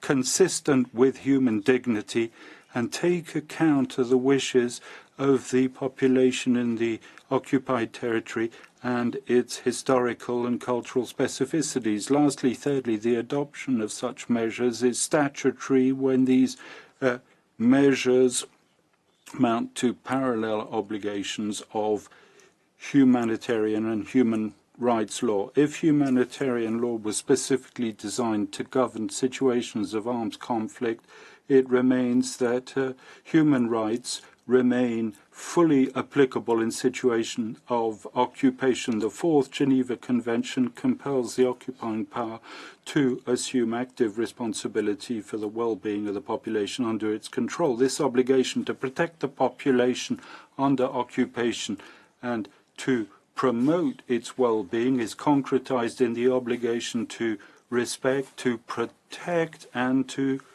fulfill the human rights of the occupied population. The characterization under humanitarian law of lex specialis must therefore not be construed as meaning that this law overrides human rights. In principle, there's no direct contradiction between the obligations arising out of humanitarian law and human rights law. On the contrary, humanitarian and human rights law are mutually reinforcing. Thus, Article 27 of the Fourth Geneva Convention requires that the fundamental rights of protected persons be respected in all circumstances. It proclaims the respect of the human person and the inalienable right of its fundamental rights. In the event of prolonged occupation, the relevance of human rights is all the more significant.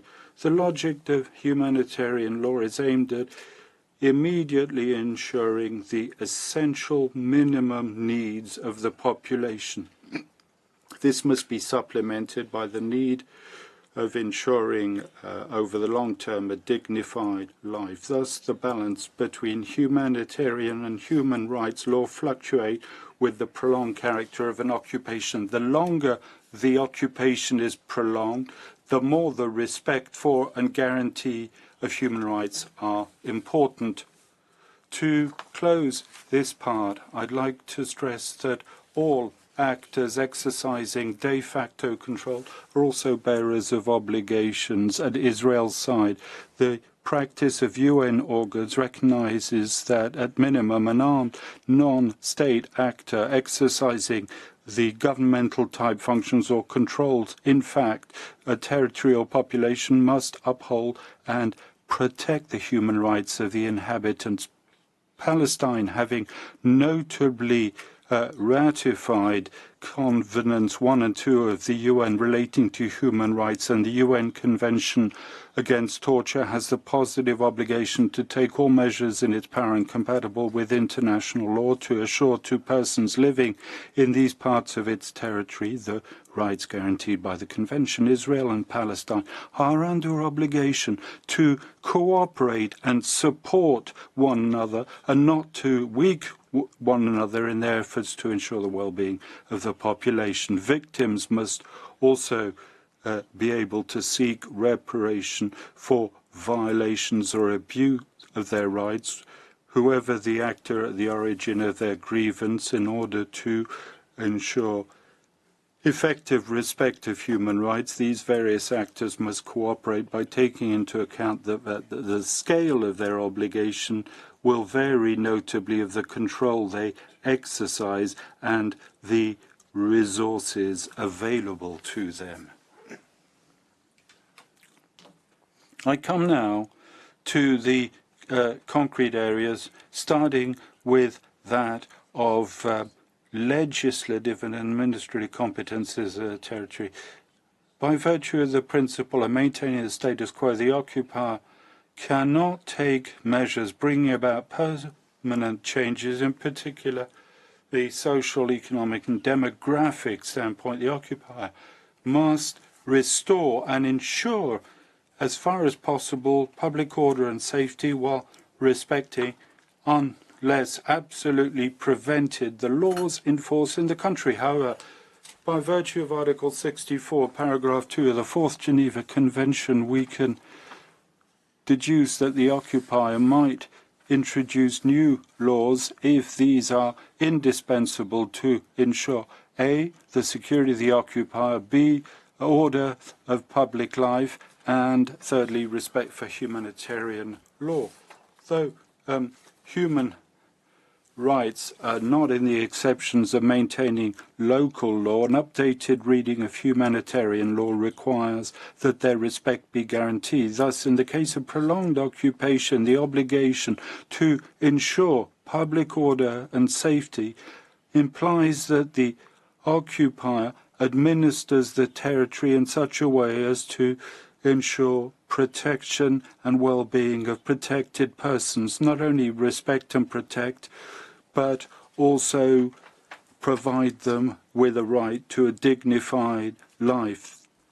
This, of course, means that he has to move away from the status quo. Mr. President, members of the court, the adoption of measures such as planning, zoning, contradicts the previously mentioned criteria.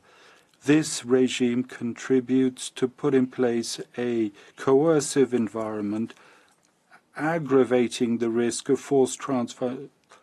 Aside from the fact that this regime calls into question the territorial and demographic status quo by promoting Israeli settlements, it cannot be justified under security requirements because it excessively affects the well-being of the population and is discriminatory. In the event of prolonged occupation, the occupier is required, on the contrary, to encourage planning and development of the occupied territory as a priority through local authorities and institutions in favor of the local population. This requires, Mr. President, members of the court, a cooperation with local institutions, support and a strengthening of the latter and not their erosion. I will now turn to the second concrete area, that's to say access to vital goods for the survival of the population and protecting a dignified life. Humanitarian requires that the occupier supplies the population with essentials for its survival. The obligation to restore order and public life must be interpreted broadly and designates the various aspects of the life of the population. The occupier is therefore entitled to make changes going a priori against the status quo as long as they're necessary to improving local life. As indicated above, the conditions of existence of the population under occupation are also governed by human rights, which notably, in a context of prolonged occupation, support and reinforce humanitarian law. The occupier must immediately ensure minimum enjoyment of economic, social and cultural rights and refrain from adopting measures that would limit their exercise. Next, with the prolongation of occupation, the obligation to a gradual achievement comes into play. It requires the occupier fully assumes the exercise of these rights in time. Furthermore, by virtue of the right to life, the occupier has the obligation to generate conditions of existence in accordance with human dignity for persons living under his jurisdiction. In the face of prolonged occupation, the economic and social development of the territory may require long-term changes which are opposed to maintaining the status quo. This, of course, creates obligations for Israel as occupying power as well as for Palestinian actors. Mr. President, members of the court, these regressive measures and the use of resources on Palestinian and on occupied Palestinian territory, regressive measures and the use of resources of the occupied Palestinian territory for the needs of the occupier clearly run counter to the previously mentioned criteria. They require modifications of the status quo for the interests of the occupier to the detriment of the Palestinian population. Furthermore, the absence of a gradual realization of human rights is an issue of concern. Lastly, third specific area illustrated in the context of prolonged occupation, the tension between the right of the occupier to guarantee his security, the obligation to ensure the well-being of the population by using the example of the use of force in operations to maintain order. Under Article 43 of the Hague Regulations, the occupier may use force to restore and ensure, as far as possible, public order and safety. However, such a use of force should not be a matter for the conduct of hostilities. Article 43 is but a referral to rules of maintaining order that form part of human rights and the right to life. Maintaining order rests on three principles: necessity, proportionality, and precaution. By way of the principle of necessity, the use of lethal force can only be used in last resort and must pursue an objective goal, such as self-defense or to defend a third party in the event of imminent threat to life. This imminence criteria is strict and cannot authorize use of force preventively. Furthermore, the use of force must always be individualized. A crowd of demonstrators cannot be considered as such as a threat to life. Furthermore, a differentiated use of force must be used if possible. This requires supplying appropriate equipment and weapons for maintaining order, including water cannons, batons, and rubber bullets. By virtue of the principle of proportionality, the degree of force used must be strictly proportionate to the gravity of the offence and the legitimate goal to be reached. Incidental losses are generally not tolerated, and the life of persons who disrupt order must be taken into consideration when weighing up the interest. By virtue of the precautionary principle, law and order operations must be planned with the goal of avoiding the use of lethal force. All this is removed from a logic specific to the conduct of hostility. In the context of occupation that is prolonged, maintenance of order is applied by default.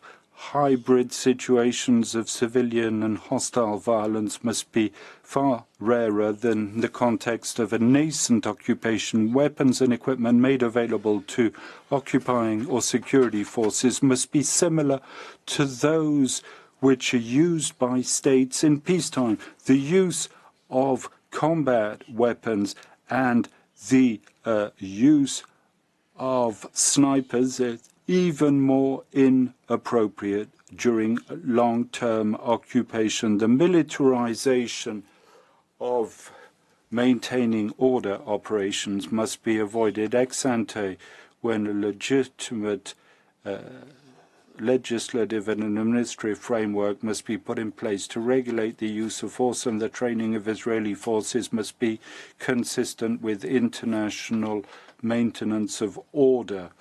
Ex post, any use of lethal force must be the subject of an actual investigation to ensure accountability, and in the case of proven violations of human rights, there is a requirement to bring those responsible to justice. Israel, as an occupying power, must protect the civilian Palestinian population in the West Bank. The violence exercised by individuals such as settlers towards the population of the occupied Palestinian territory must also be investigated and, where appropriate, subject to criminal proceedings. The positive obligation to protect the population from third parties is an essential component of the right to life.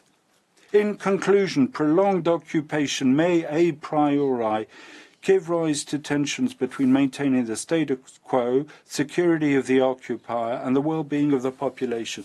These tensions are resolved by humanitarian law, supplemented by human rights law. The longer the occupation, the more respect and guarantee of human rights are important. The joint application of these two legal regimes strengthens the protection of populations living under occupation and may impose specific measures that run counter to the obligation to maintain the status quo. Thus, the development of the territory requires the adoption of positive measures in favor of the population of the occupied territory. Similarly, the well-being of the population requires transformations aimed at improving its conditions of life. Lastly, in the presence of a prolonged occupation, the use of force is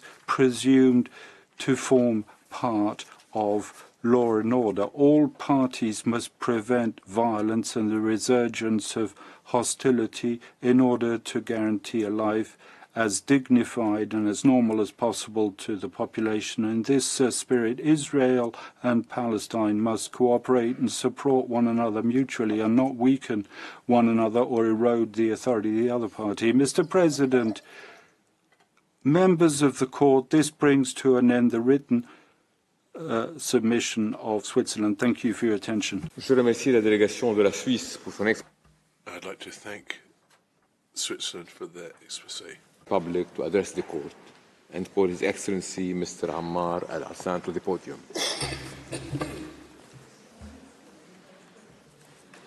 Mr. President, distinguished members of the esteemed court, it is an honor and privilege to address the esteemed court today on behalf of the Syrian Arab Republic at a very sensitive time, while the Palestinian people find themselves with no real protection. In this oral statement, I will present my country's position regarding the questions related to this case in accordance with what was stipulated in the relevant General Assembly resolution. Out of respect for the time allotted to me by the esteemed court, I will get straight into presenting my country's legal position. Mr. President, distinguished members of this honorable court, the theory of occupation in principle contradicts all the values, ethics, laws, and charters that humanity has established throughout its long history. In order to preserve human dignity and sanctity, to maintain international peace and security, and to save the world from the scourges and sufferings of wars. In fact, the crime of occupation has been and continues to be the most serious and heinous crime in the history of mankind, taking into consideration the occupation's flagrant violation of the Charter of the United Nations, the provisions of international law, international human rights law, and international humanitarian law, and all international charters and customary rules. In fact, occupation acts primarily on the basis of usurping land by force, which is essentially prohibited under international law and the provisions of the Charter. It also acts on the basis of suppressing the will of the people, seeking to degrade their dignity and deprive them of their basic rights. Today, the practices of Israel, the occupying power, are definitely the clearest reflection, unfortunately, of the failure of the international community to prevent heinous crime of occupation and to ensure the implementation of the relevant resolutions of Security Council, General Assembly, and the Human Rights Council. The Syrian Arab Republic stresses the need to hold Israel accountable for its grave and continuing violations of the provisions of international law, the Charter of the United Nations and its relevant resolutions, and the provisions of international humanitarian law, including provisions in Section 3 of the Fourth Geneva Convention of 1949, Article 47, and what follows. Mr. President, distinguished members of the Court, we are here today to make sure that they, the occupiers, do not get away with impunity. The first question before the distinguished Court today relates to one of the most important and noble human rights, which is the eternal and fundamental right to self-determination. The right to self-determination is a fundamental human right that is enshrined, among other international instruments and conventions, in Article 1, Paragraph 2 of the Charter of the United Nations, providing that each state shall, and I quote, refrain from any forced action depriving peoples of their right to self-determination, freedom, and independence, end of quote, and that each state shall, again I quote, encourage through joint and unilateral action the realization of the principle of self-determination of peoples, end of quote. This right is also reiterated and affirmed in common Article 1 between the Covenant on Economic, Social and Cultural Rights and the International Covenant on Civil and Political Rights, which obliges states that are parties to these covenants to promote the realization and respect of this right in accordance with the provisions of the Charter of the United Nations. Israel violates this right through, for example, the establishment and continued expansion of illegal settlements in the occupied Palestinian territories, including Jerusalem. We note, in particular, the discriminatory Israeli legislation of 2018, or what's so-called the Basic Law, Israel as the nation-state of Jewish people, which recognizes the right to self-determination exclusively for the Jewish people, denying the right of the Palestinian people to self-determination on their land and in their homeland. I shall now turn to talk about the legal consequences. Israel must be held accountable for its violations of international law and United Nations resolutions. Israel must put an immediate end to the violation of its international obligations by halting all actions and measures that prevent and/or impede the exercise of the Palestinian people's right to self-determination, including putting an immediate end of the occupation in all its forms. For third states, since the right to self-determination is an erga omnes argument and obligation on all subjects of international law, all states must respect it and seek to achieve it. It is also the responsibility of all states, consistent with respect for the United Nations Charter and international law, to immediately put an end to the obstruction of the Palestinian people's exercise of their right to self-determination.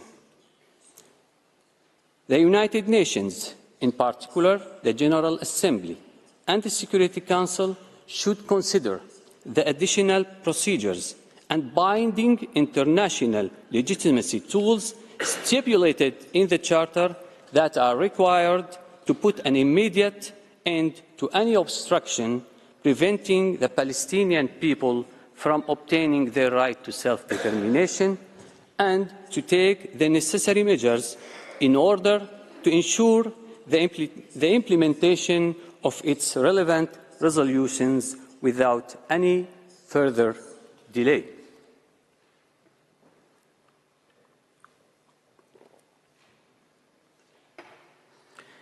With your permission, Mr. President, I shall delve into the part of the question regarding prolonged occupation, settlement and annexation, along with changing the demographic composition. The illegal Israeli settlements and the system associated with them are based actually on a dual process. On one hand, the forced displacement of Palestinians and the confiscation of their lands, and on the other hand, the transfer of Israeli settlers and the construction and expansion of settlements on confiscated lands. International humanitarian law prohibits the forced displacement of the occupied people and the transfer of citizens of the occupying power to the occupied territories, as confirmed by Article 49 of the Fourth Geneva Convention, that provides for the protection of civilians in the time of war. Thus, forced displacement and transfer of citizens by the occupying power constitute grave violations under Article 147 of the aforementioned Convention. Indeed, the actual annexation of parts of the occupied Palestinian land is embodied through a continuous gradual process involving the implementation of many measures and actions that include, among others, settlements' size, infrastructure, and location, which indicate the purpose to make them sustainable. Israeli government plans and directives that allowed the establishment and expansion of settlements. The legislation that enacted a dual legal system in the occupied territories in favor of the settlers at the expense of the occupied people, including the Basic Law of 2018, aka Israel as the nation state of the Jewish people. Another example, public statements of Israeli officials demonstrate to the fact that the settlement and the system associated with them constitute a deliberate policy of obtaining a permanent presence for the annexation of the territories, and confirm that the actual annexation had already taken place. The guidelines and coalition agreements of the new Israeli occupation authorities, sworn in on the 29th of December 2022, in which they explicitly declare that the Jewish people have an exclusive and indisputable right to all areas of Israel, and undertake to strengthen and develop settlements throughout what they called the land of Israel, in the Galilee, the Negev, the West Bank, and in the occupied Syrian Golan, despite the confirmation by the United Nations Security Council Resolution 497 of 1981 that provides, and I quote, "The Israeli decision to impose its laws, jurisdiction and administration in the occupied Syrian Golan Heights is null and void and without international legal effect." End of quote. Mr. President, distinguished members of the Court, in 1980, the Israeli Knesset adopted the Basic Law on Jerusalem, which states that Jerusalem, whole and united, is the capital of Israel, effectively annexing the city in flagrant violation of international law and of the city's own international status. In response, the United Nations Security Council adopted Resolution number 478, which declared that, again I quote, "all legislative and administrative measures and actions taken by Israel, the occupying power, which have altered or purport to alter the character and status of the holy city of Jerusalem, and in particular the recent Basic Law on Jerusalem, are null and void and must be rescinded forthwith." Mr. President, since then, the Israeli occupation authorities have worked to consolidate further annexation instead of reversing it. I shall now talk about the legal consequences. Israel is obliged to immediately stop all its violations of its legal obligations in Jerusalem and all other occupied Palestinian territories.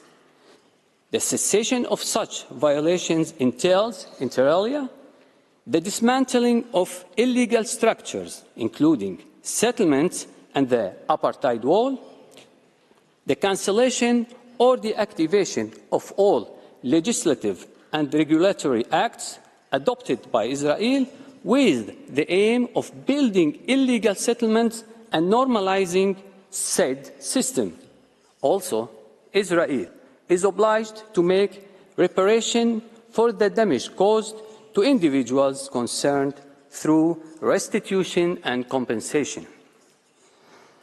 Regarding the legal consequences for third states, the United Nations General Assembly, in its resolution 77/25, called on all states, inter alia, first, not to recognize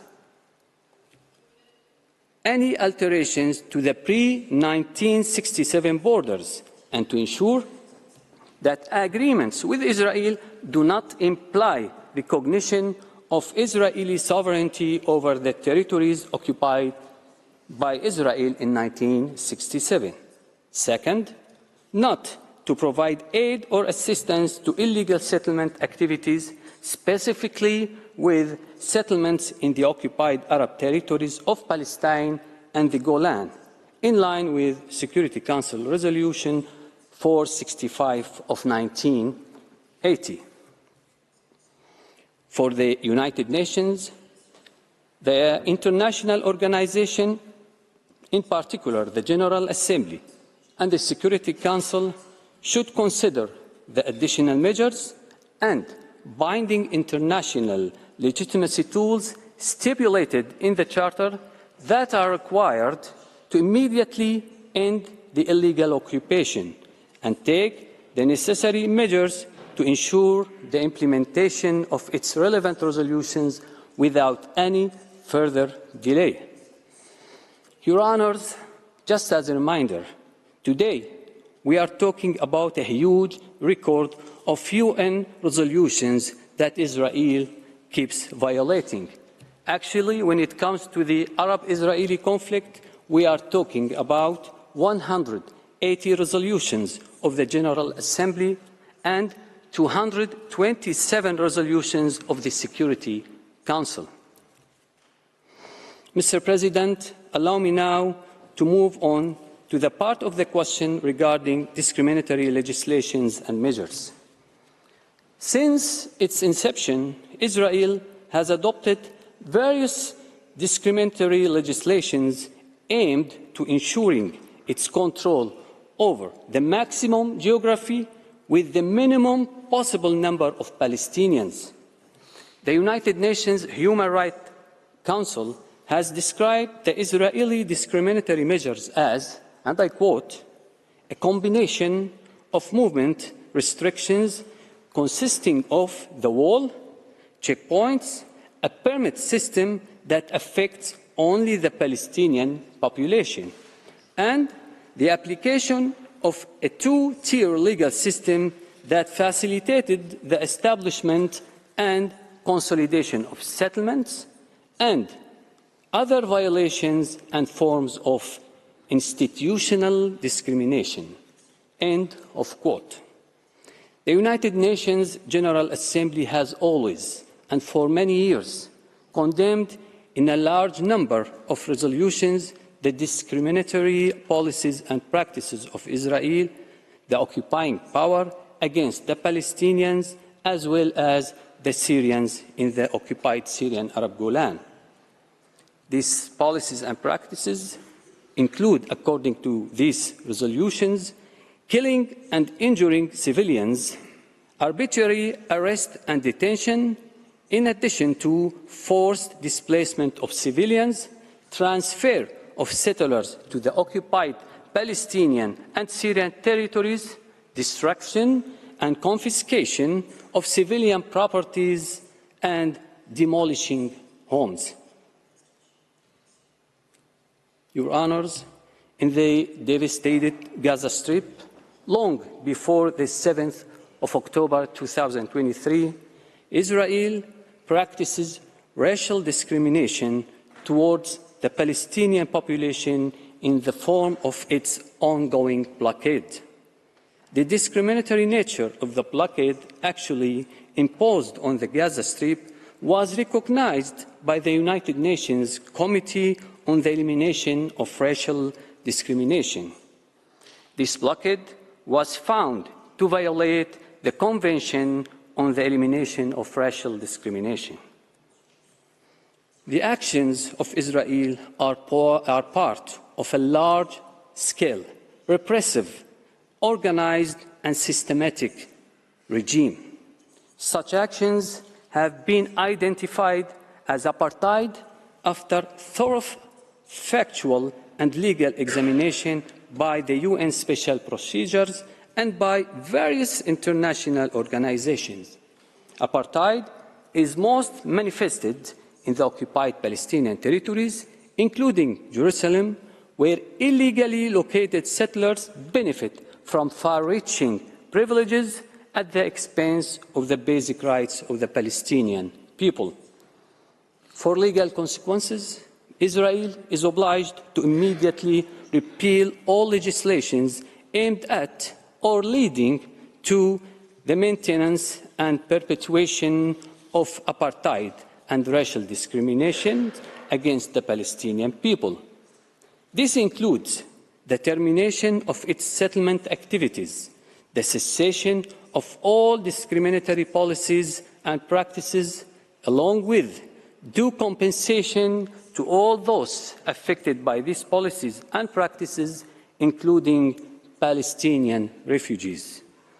For third states, they must not recognize this illegal situation and must not provide any help or assistance in any way that may sustain and maintain this situation. For the United Nations, especially the General Assembly and the Security Council, the international organization should consider the additional measures required to end the apartheid system established by Israel and should take the necessary measures to ensure the implementation of its relevant resolutions without further delay. After this review, allow me, Mr. President, to present my country's legal position on the second question presented before the distinguished court in accordance with the relevant General Assembly resolution. It's about illegal status of occupation. The acts and practices of occupying powers are strictly regulated by international law and international humanitarian law. Article 49, paragraph 6 of the Fourth Geneva Convention stipulates that, and I quote, "The occupying power shall not deport or transfer parts of its civilian population to the territories it occupies." End of quote. While the occupying power is obliged under international law to administer the territory for the benefit of the people under its occupation, Israel administers the territory only for the benefit of its settlers, and even to ensure the sustainability of the illegal occupation of others' land. While annexations or claims of sovereignty over territories under the interim administrative authorities of the occupying power are strictly prohibited, Israel has sought to exercise fait accompli sovereignty over Jerusalem and the occupied Arab territories.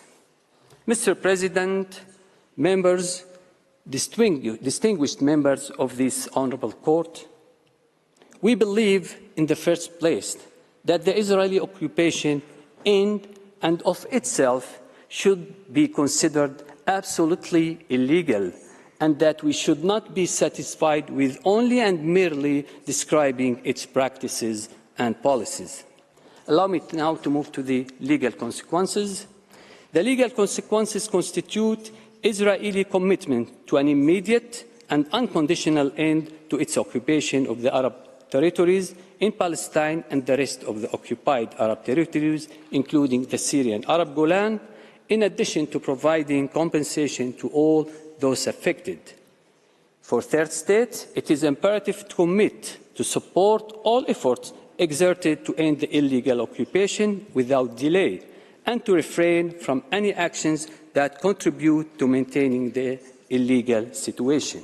For the United Nations, in particular the General Assembly and the Security Council, it should consider the additional measures and binding international legitimacy tools stipulated in the Charter that are required to ensure the implementation of the relevant resolutions without any further delay, including the immediate and unconditional end to the Israeli occupation of the occupied Arab territories in Palestine and the Syrian Golan.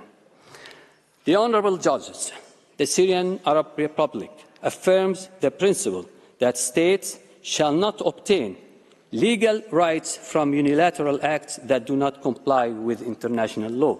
Syria also re-emphasizes the temporary nature of the occupation, and that even if it is a fait accompli, this does not and will not give the occupying power the right to acquire sovereignty over the occupied territories, no matter how long this brutal occupation lasts.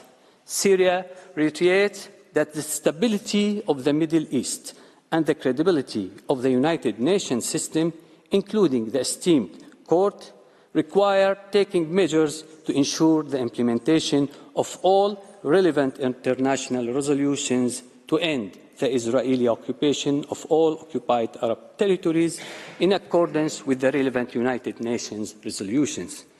Mr. President, esteemed members of the court today, in this case, does not create new rights, but rather reveals rights that are violated by Israel every day since 1948. Israel is not only committing the horrendous act that we have just mentioned, but we are currently witnessing Israel committing genocide in the occupied Gaza Strip, attacking Syria, attacking Lebanon, and committing war crimes and crimes against humanity. In fact, one of the reasons for Israel's consideration of itself as being above the law is that it has been carrying out illegal occupation and committing crimes for 75 years without facing accountability or any sort of consequences. Today, it has become imperative for all states to convince or to show Israel, the occupying power, by all possible legal means that it does not have a green light to annex more occupied territories, expel their indigenous people, and build more illegal settlements. Most importantly, convincing and showing Israel that there will be no peace, no security or stability for all and equal without ending the occupation and establishing a viable and sustainable Palestinian state that possesses full competence and authorities like all member states of the international community. The continuance of these violations means more Israeli escalations vis-à-vis the Palestinian people exercising their legitimate right to resist the occupation. Many decades have passed, and the suffering of the Palestinian, Syrian, and Lebanese peoples under the Israeli occupation continues, mainly due to the absence of a decisive and credible political will that is keen to implement the provisions of international law.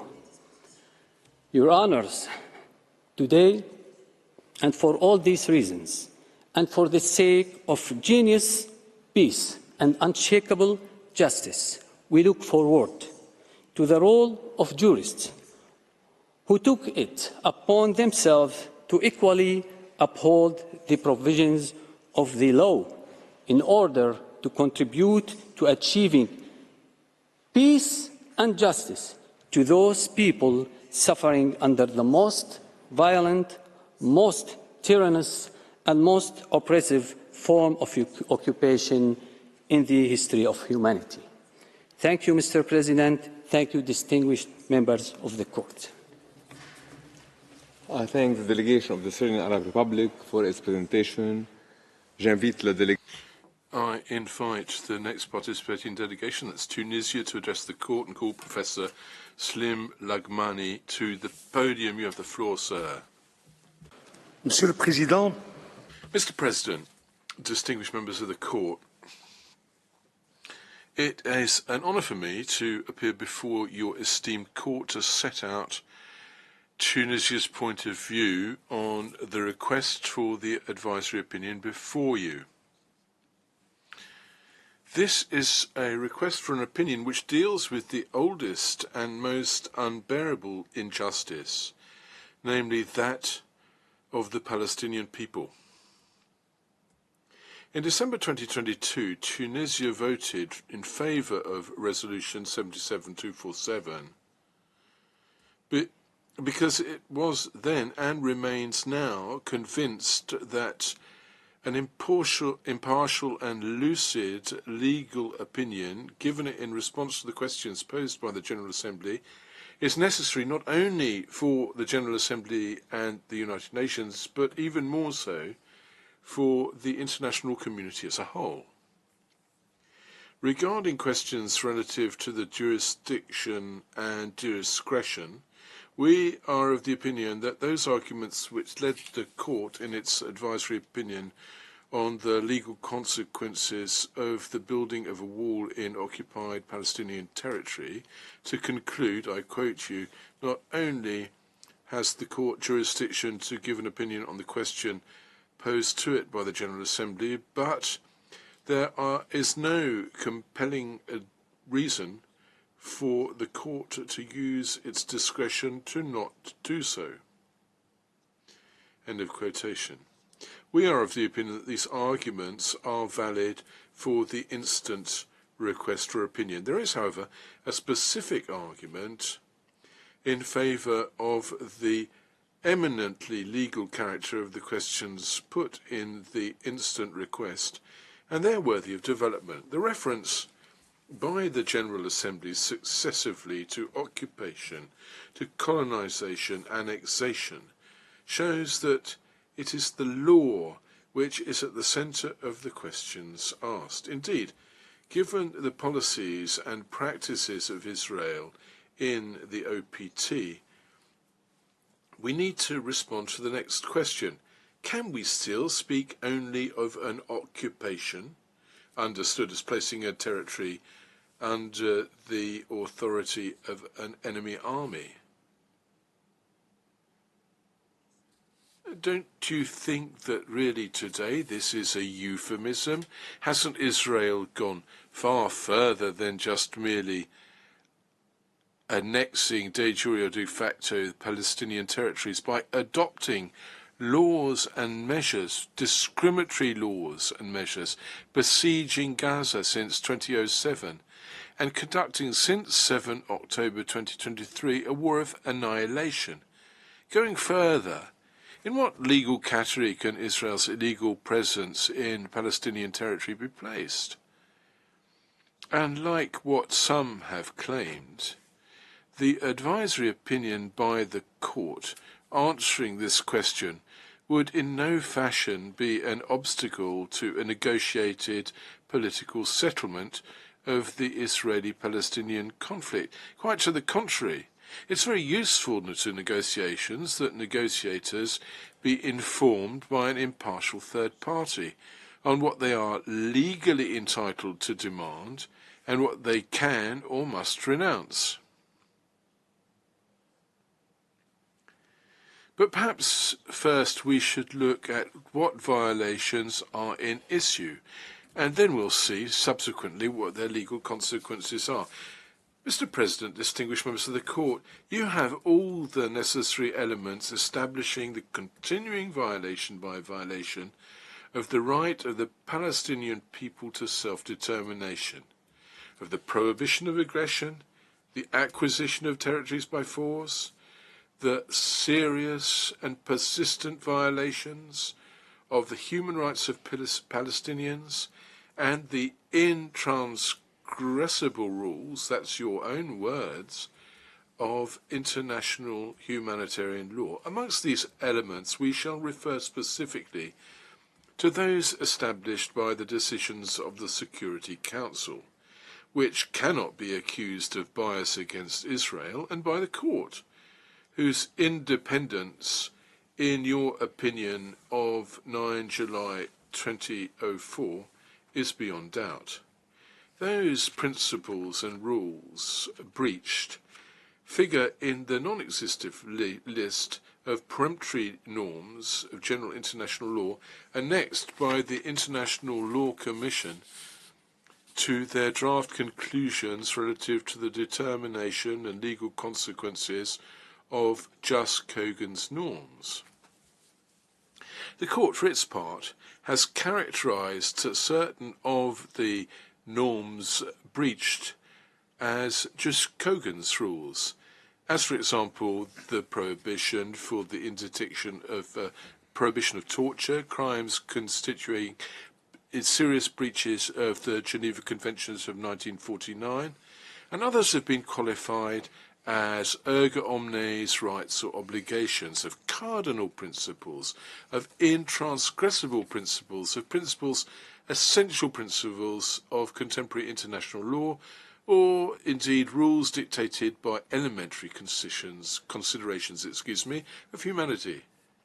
Now, in the time frame that we have for this oral presentation, we can't look at all of these violations. It will suffice to show that the occupation of Palestinian territories, considered as a whole and in terms of duration, has as a final aim the negation of the Palestinian people's right to self-determination and the acquisition of its territory by force, and to attain this end, Israel has not hesitated to choose the most heinous of all means, namely the genocide of the Palestinian people. Let's look at the negation of the right of the Palestinian people to self-determination. At the end of the First World War, Palestine was placed under British Mandate A. Under Article 22, Paragraph 4 of the Covenant of the League of Nations, this mandate concerned, I quote, certain communities formerly belonging to the Ottoman Empire, which was the case of Palestine. These communities, as the article continues, have attained a level of development such that their existence as independent nations may be provisionally recognized.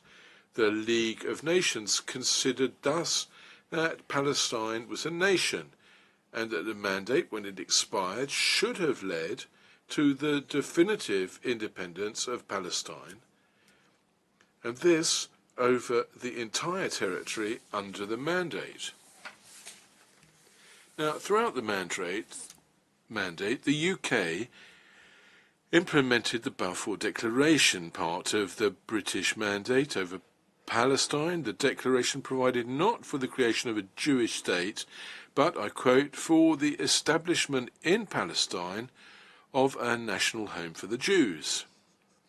This process led to Resolution 181, second session of the General Assembly of 29 November 1947, which recommended placing the city of Jerusalem under a special international regime, as well as a partition plan granting the Jewish state 56.47% of the mandatory Palestine territory. This recommendation, which ignored the raison d'etre of the mandate, which was to lead Palestine forwards towards a definitive independence over the entirety of the mandated territory, had to be accepted by both parties to have legal effect. Now, the Jewish party accepted it, but the Palestinians and the Arab states of the region refused. The Jewish party, however, rushed to proclaim its state, and subsequently there was the 1948-1949 war, which led to a reduction of 23% of the space conceded to the Palestinian state by Resolution 1812, and to the exile of 750,000 Palestinians. Now, the effect of this war and the power balance which resulted were at first a step backward. The recognition of the existence of a Palestinian people and of its right to self-determination by the political organs of the United Nations was slow to come. With your permission.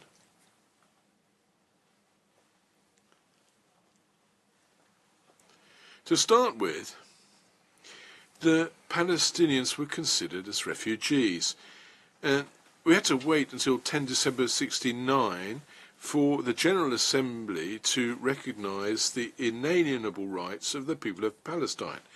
On 30 November 1970, the General Assembly will condemn governments, I quote, which refuse the right of self-determination to peoples to whom this right has been recognised, inter alia, the peoples of South Africa and of Palestine, and they will recognise the legitimacy of the struggle undertaken by those peoples subject to a foreign and colonial domination by all means at their disposal, and to obtain their recognised right to self-determination. End of quotation. The solemn recognition of the Palestinian people will come on 22 November 1974, where the General Assembly will assert the inalienable rights of the Palestinian people in Palestine, including A, the right to self-determination without external interference, and B, the right to independence and to sovereignty. The Security Council will be even slower to use the expression Palestinian people in its resolutions. It's in its Resolution 605 of 22 December 1987 that the Security Council will assert, as far as we know for the first time, the existence of a Palestinian people, where they say they deeply regret the policies and practices of Israel, the occupying power, which breaches the human rights of the Palestinian people in occupied territories. In Resolution 672 of 12 October 1990, the Security Council will recognise the legitimate political rights of the Palestinian people. The Court will draw the consequences of this in its advisory opinion of 9 July 2004. The existence of a Palestinian people is no longer an issue. I quote you there. The recognition of the existence of a people carries with it the recognition of its right to the equality of rights, the creation of an independent and sovereign state, to the liberation and integrity of its territory. Now, clearly, the Palestinian people has been deprived by force from the enjoyment of all of those rights. That's what the court will conclude on 9 July 2004. I quote you. The obligation erga omnes to respect the right of the Palestinian people to self-determination is breached by Israel. But it wasn't only its right to self-determination that the Palestinian people has been deprived of. It has been deprived of its very existence. Mr. President, distinguished members of the court, the genocide is the crime of crimes, and very often this expression is used to signify it's the most serious of all international crimes. Now, we use it here to mean that once genocide is established, there is no need to establish the violation of the other rules and principles. We know that the court has been seized by this issue of genocide. But we have to look at it here as well. Why? Because genocide of the Palestinian people relates to the acquisition of Palestinian territory by force. Because the acquisition of Palestinian territory by force is the legal status of the occupation. The prohibition of genocide is incontrovertibly a jus cogens norm. The crime of genocide is defined by Article 2 of the Convention for the Prevention and Punishment of that crime. I quote, "For the purposes of the present statute, the crime of genocide is understood as being any of the following acts committed with the intention of destroying, in part or in whole, a national, ethnic, racial, or religious group. A. Killing members of the group. 2. Causing deliberate bodily or mental harm to members of the group. Small c. Deliberately inflicting on the group conditions of life calculated to bring about its physical destruction in whole or in part. And the imposing measures intended to prevent births within the group. And small e. Forced transfer of children of the group to another group."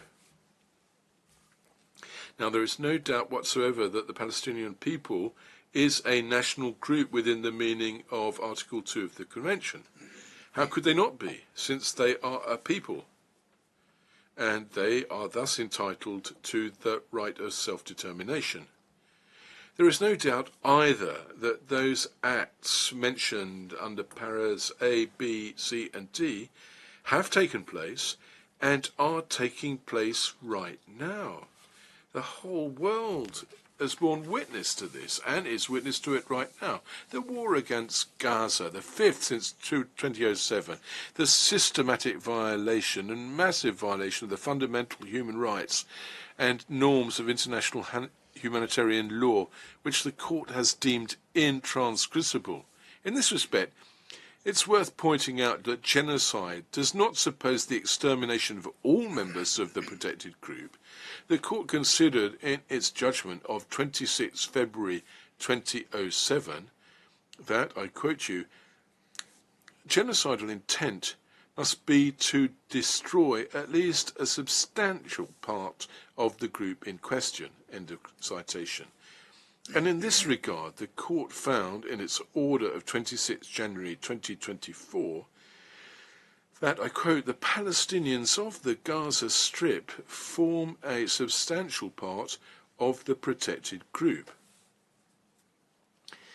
And in between times, the entire world has been witness of the land, maritime and aerial blockade of Gaza since 2007, the excessive use of force by the Israeli army and its security forces in occupied territories, leading to deaths and casualties amongst Palestinian civilians, including children and women and others. The acts of violence and harassment committed by groups of armed settlers towards civilians and children, destruction of property, homes, religious sites, historical sites, confiscation of land as collective punishment, expulsions, forced displacement of civilians, attempts to forcibly transfer Bedouin communities, detention of thousands of Palestinians, large number of women and children, elected representatives over an excessive period, without charge and without guarantee of due process, including ill treatment and sometimes even torture.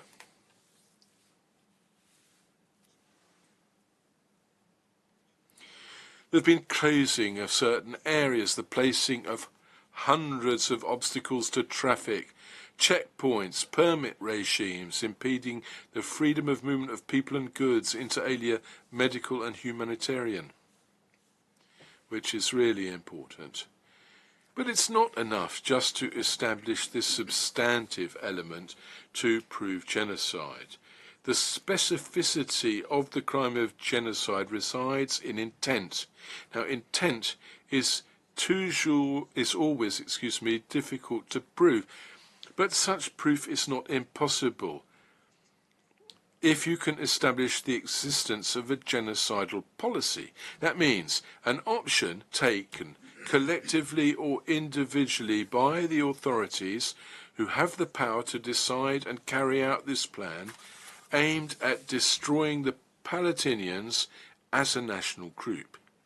And such a policy exists. This is attested by Israeli legal texts, by the declaration of its politicians at the highest level, and by the systematic, coordinated character of its practices and measures. Let us recall the aggression of 1967, and since then the refusal to withdraw from occupied territories, which shows that Israel has occupied these territories to install themselves there definitively. The de jure annexation of Jerusalem, the de facto annexation of the West Bank by settlements which aim, in the long term, to establish a fait accompli. West Bank is no longer Palestinian.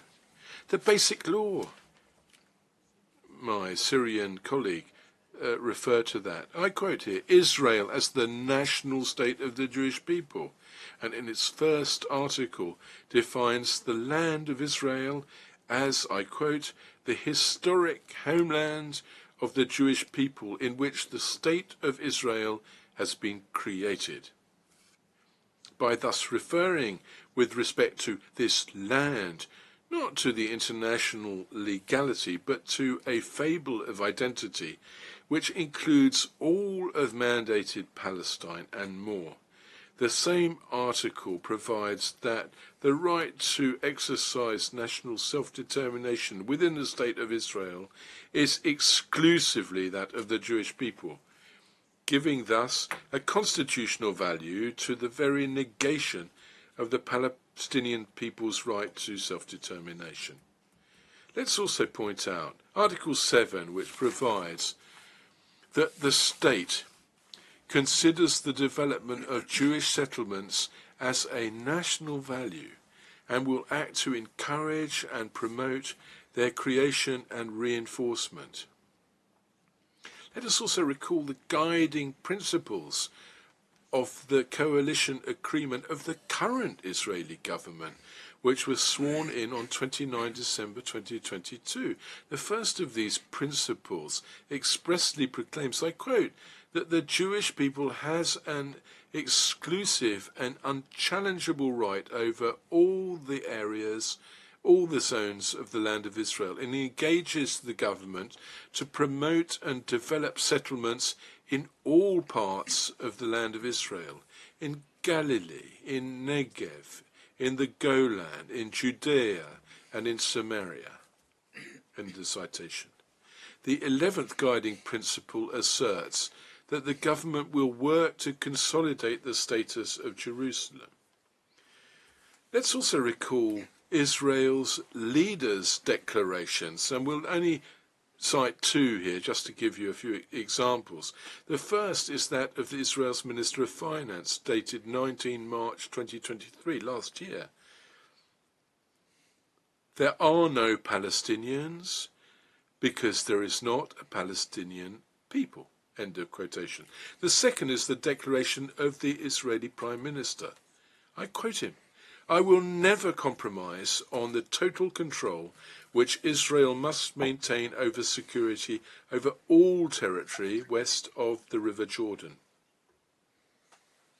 All territory west of the River Jordan. End of citation.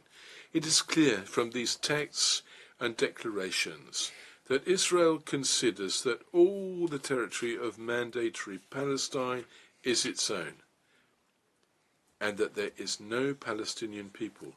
All of the foregoing shows, Mr. President, distinguished members of the Court, it shows the existence of a systematic policy, namely a clear intention and desire to destroy Palestinians as a national group entitled to self-determination and state independence, and to reduce the survivors to a group of stateless refugees.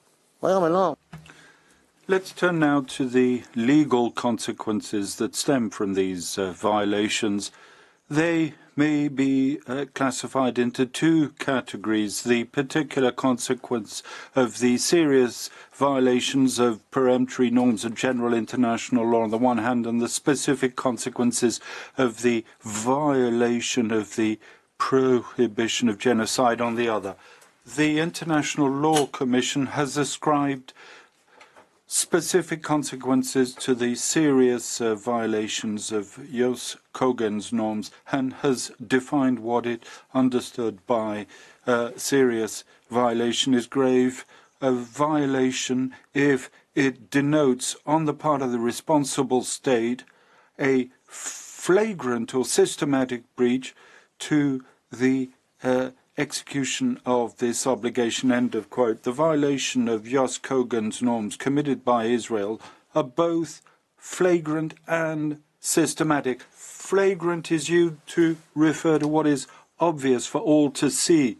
Is it not obvious to the eyes of all that Israel occupies the Palestinian territories, that it colonizes this territory, that is annexed Jerusalem, that in the war of aggression that it conducts against Gaza, it ignores and lays claim to the disregard it shows for principles of distinction and proportionality. It has deliberately targeted sites and protected persons. Systematic is used to refer to what is done with method and without failure, of what proceeds from a predetermined order beforehand, and what is deliberate. Is it not apparent from the policies and practices of Israel that there is a predetermined order, a plan hatched whose ultimate goal is to destroy the Palestinians as a people, to reduce them to dust as individuals, and that Israel has never ceased working to fulfill it? The